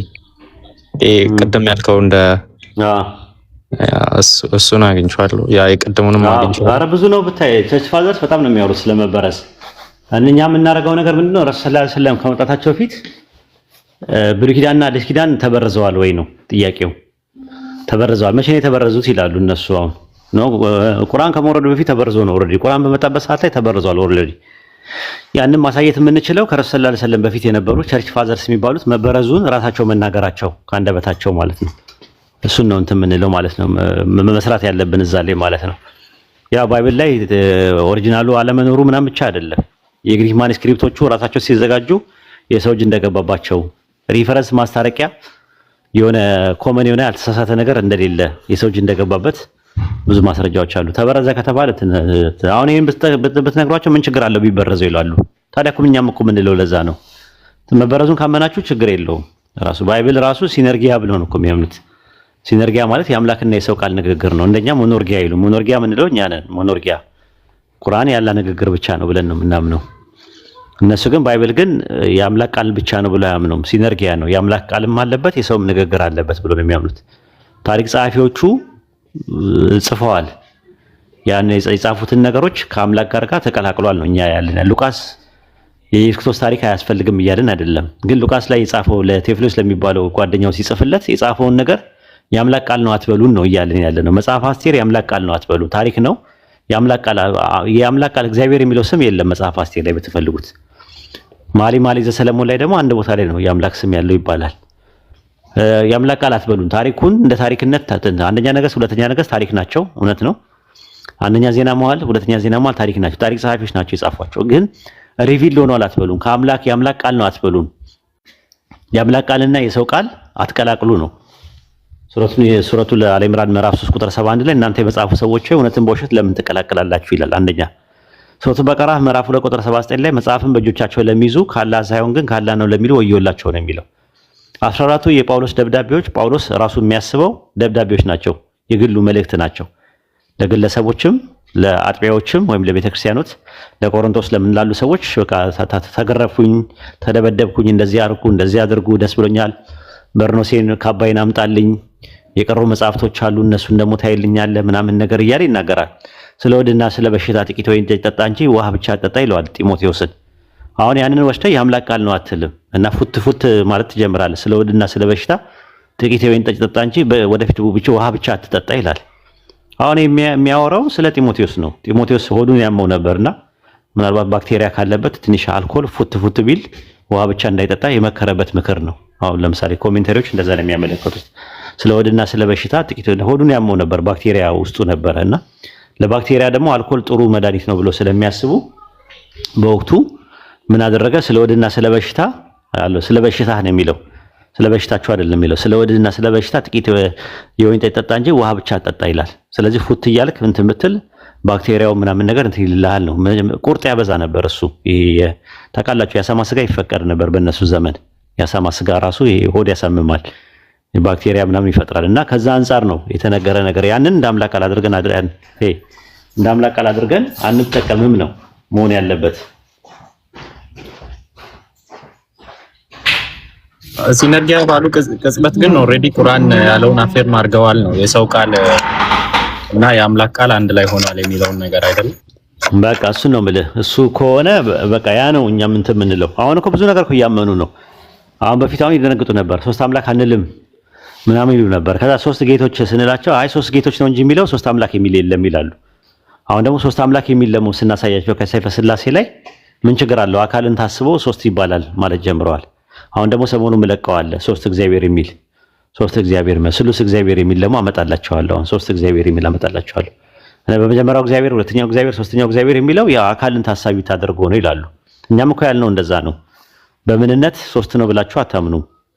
በማንነት ነው ሶስት ነው የምትሉት። ግን ማንነቱ በማንነት እንትን መለኮት በአካል ሶስት ነው ይላል ሰይፈ ሥላሴ ላይ። መለኮት በአካል ሶስት ነው፣ መለኮት በአካል ሶስት ነው፣ በባህሪ ግን አንድ ነው ይላል። በባህሪ ሶስት ነው ስላላችሁ ብለን አላልንም። እኛም በምንነት ሶስት ነው የምትሉት አላልንም። እንደዛማ ካለ ልክ አይደለም፣ ትሮማን ፋላሲ ነው የሚሆነው። ነገር ግን በእንትን ደረጃ በአካል ደረጃ ሶስት ከሆኑ ሶስት ነው የሚሆኑት። ለምሳሌ አናንያና አዛሪያና ሚሳኤል በአካል ሶስት ናቸው። ስለዚህ ዳንኤል ምዕራፍ 3 ቁጥር 23 ላይ እነዚህ ሶስቱ ሰዎች ይላል። ሶስት ሰዎች ያሰኛቸው እንደዛ ነው። ገስት ላይ ስንት ሰው አለ? ያ ጀማ ይታያችኋል? ገስት ላይ ስንት ሰው አለ? 9 ሰው አለ አላችሁኝ። ቤት ውስጥ ስንት ሰው አለ? አሁን ቤት ውስጥ አጠቃላይ 550። አዎ አያችሁ፣ ሰው ብላችሁ ነው ያላችሁ። ስንት የሚለው ነገር አካልን ታሳቢና ዋቢ አድርጌ ነው የጠየኳችሁ እንጂ ምንነትን አይደለም የጠየኳችሁ። ግን አየህ ብዙ ሰው አለ ነው የምትሉት። አሁን ይሄንኑ ጥያቄ ስንት የሚለው ነገር አካልን ታሳቢና ዋቢ አድርጉና ከአርሽ በላይ ወይም ደግሞ ከፍጥረት በላይ ስንት አምላክ አለ ብላችሁ ጥያቄ አቅርቡ። በቃ ይቺን ጥያቄ አቅርቡ። መልሱ ምንድነው? መልሱ ምንድነው የሚሰጣችሁ? ስንት አምላክ አለ ስትሏቸው፣ ከፍጥረት በላይ ስንት አምላክ አለ ስትሏቸው ስንት ይሏቸዋል? አንድ ሶስት እሺ አይላቸውም። አንድ ካሉ በቃ 1% ነው ያለው ማለት ነው። ምክንያቱም ስንት የሚለው ምንን ታሳቢና ዋቢ ያደረገ ነው? ፐርሰንን ነው ታሳቢ ያደርገን እንትን ያለው። ስንት ሰው አለ ብዬ ስላችሁ ፐርሰኑን ቆጥራችሁ ይሄን ያህል ሰው አለ ትላላችሁ። ስለዚህ ከአርሽ በላይ ወይም ከፍጥረት በላይ ስንት አምላክ አለ ብዬ ስል ፐርሰኑን ታሳቢ ያደርጋችሁ ሶስት ለምን አትሉኝም ነው ጥያቄው። ግራማቲካሊ እሺ አይላቸውም፣ መሊናቸውም እነዛ ካሉ ሶስት አምላኪዎች ናቸው ማለት ነው። ግልጽ ነው አርጊመንቱ። የሆነ ሰው ግን እንደዚህ ሶስት አምላክ ናቸው አማልክት ይባላሉ፣ ግን ባይብል ይደግፈናል አይነት ነገር አርጊው እያደረገኝ ነው። እንትና እውነተኛው ነው አይደለም። አንድ ኤንጅል ነው ምናምን የሚባል ልጅ አለና ሶስት አምላክ ነው ግን ባይብል ይደግፈኛል አይነት ሐሳብ ነው። ዝም ብሎ እሱ በሽተኛ ነው። እሱ ተልኮ አለው። ዝም ብሎ ከተታይዞ አውቆ ጊዜያችሁን እያቃጠለ ነው።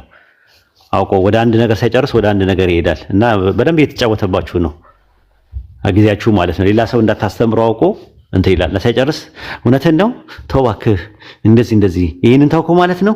እሺ ወደዛ እንሂድ ምናምን ከዛ እንትን ይላል። ልክ እንትን ስትለው ደግሞ ስትልህ ይሄ ነገር መጀመሪያኛው እንየው ምንድነው ካልፈራ እንየው ምናምን ነገር እያላችሁ በደንብ አድርጎ እየተጫወተባችሁ ዩቲዩብ ላይ አንዳንዴ ሲለቀቅ ሳየው 1 ሰዓት 2 ሰዓት ታወራላችሁ ከሱ ጋር አንድ ነጥብ የለውም።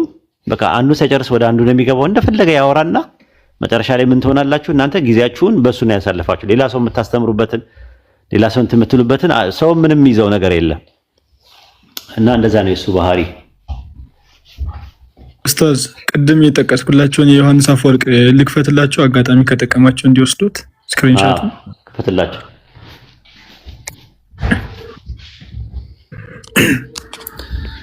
በትልቁ አድርጉት።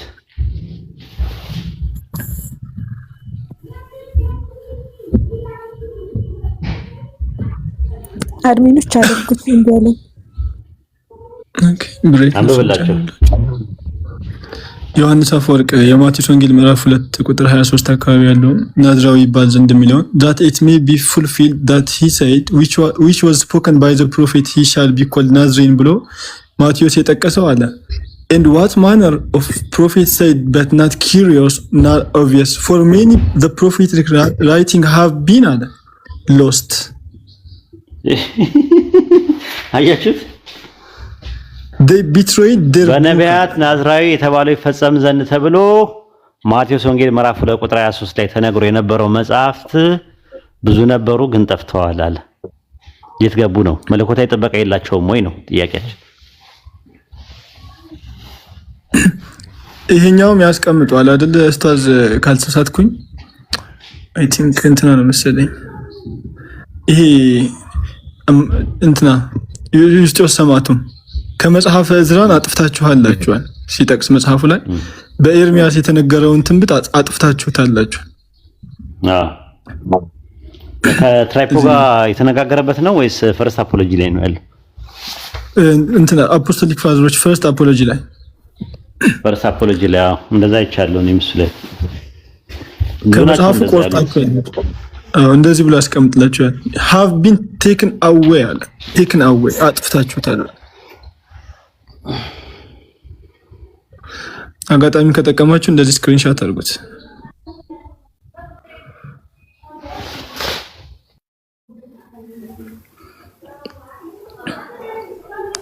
እናንተ ሰዎች ትንሽ ፊት ካሳያችሁ ጥሩ አይደለም። አሁን ልውጣ ቆየው በጣም ወይድ ሰላም እንዴት ናችሁ? መጠየቅ እፈልጋለሁ። አንተ ሰላም ነው?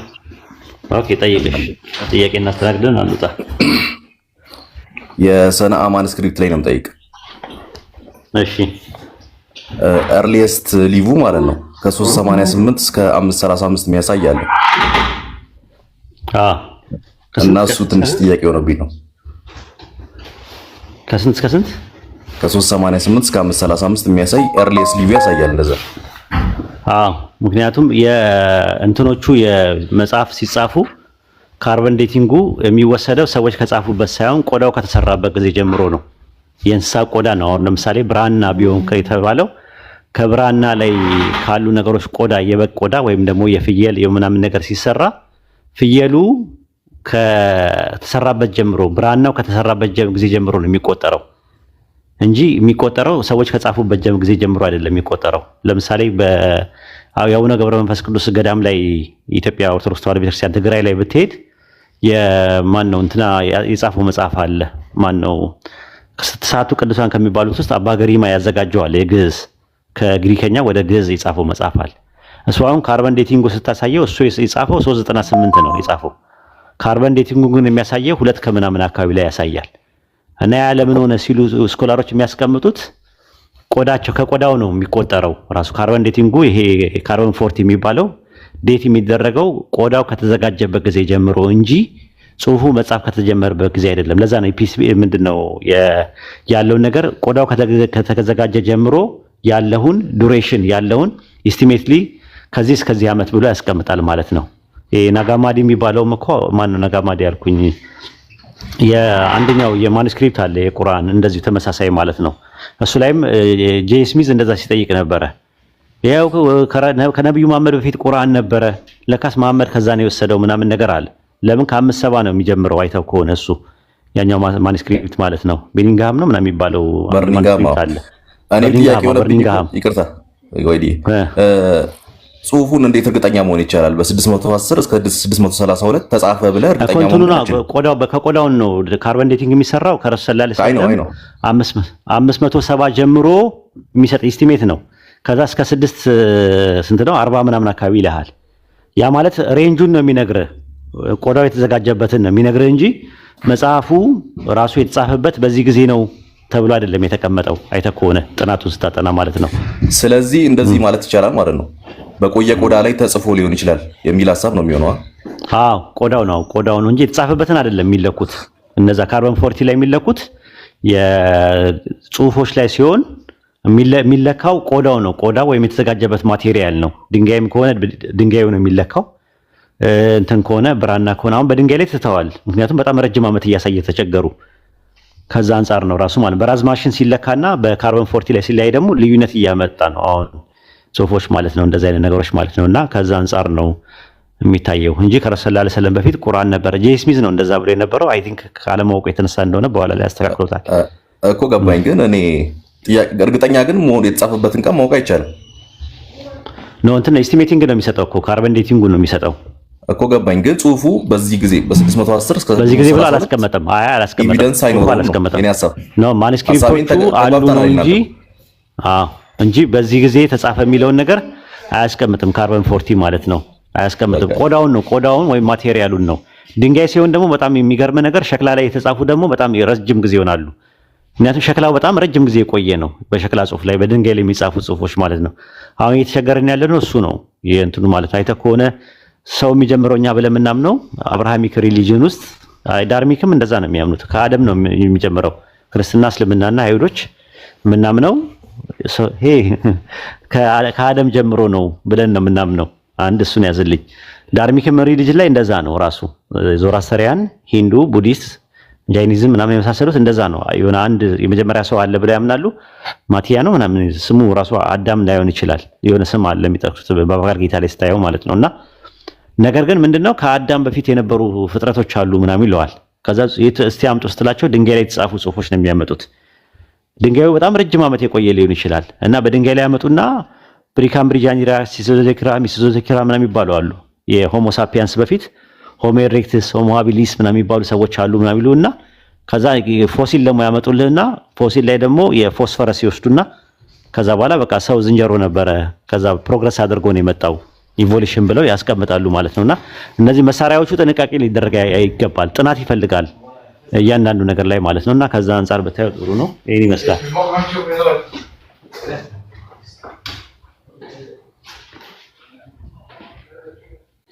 ግልጽ ነው።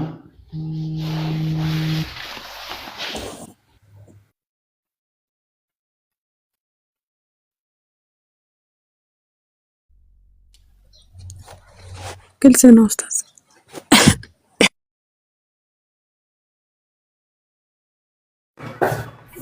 ጌቾ አለ ጌቾ ካለ ቀጥል። ሰላም ጌቾ።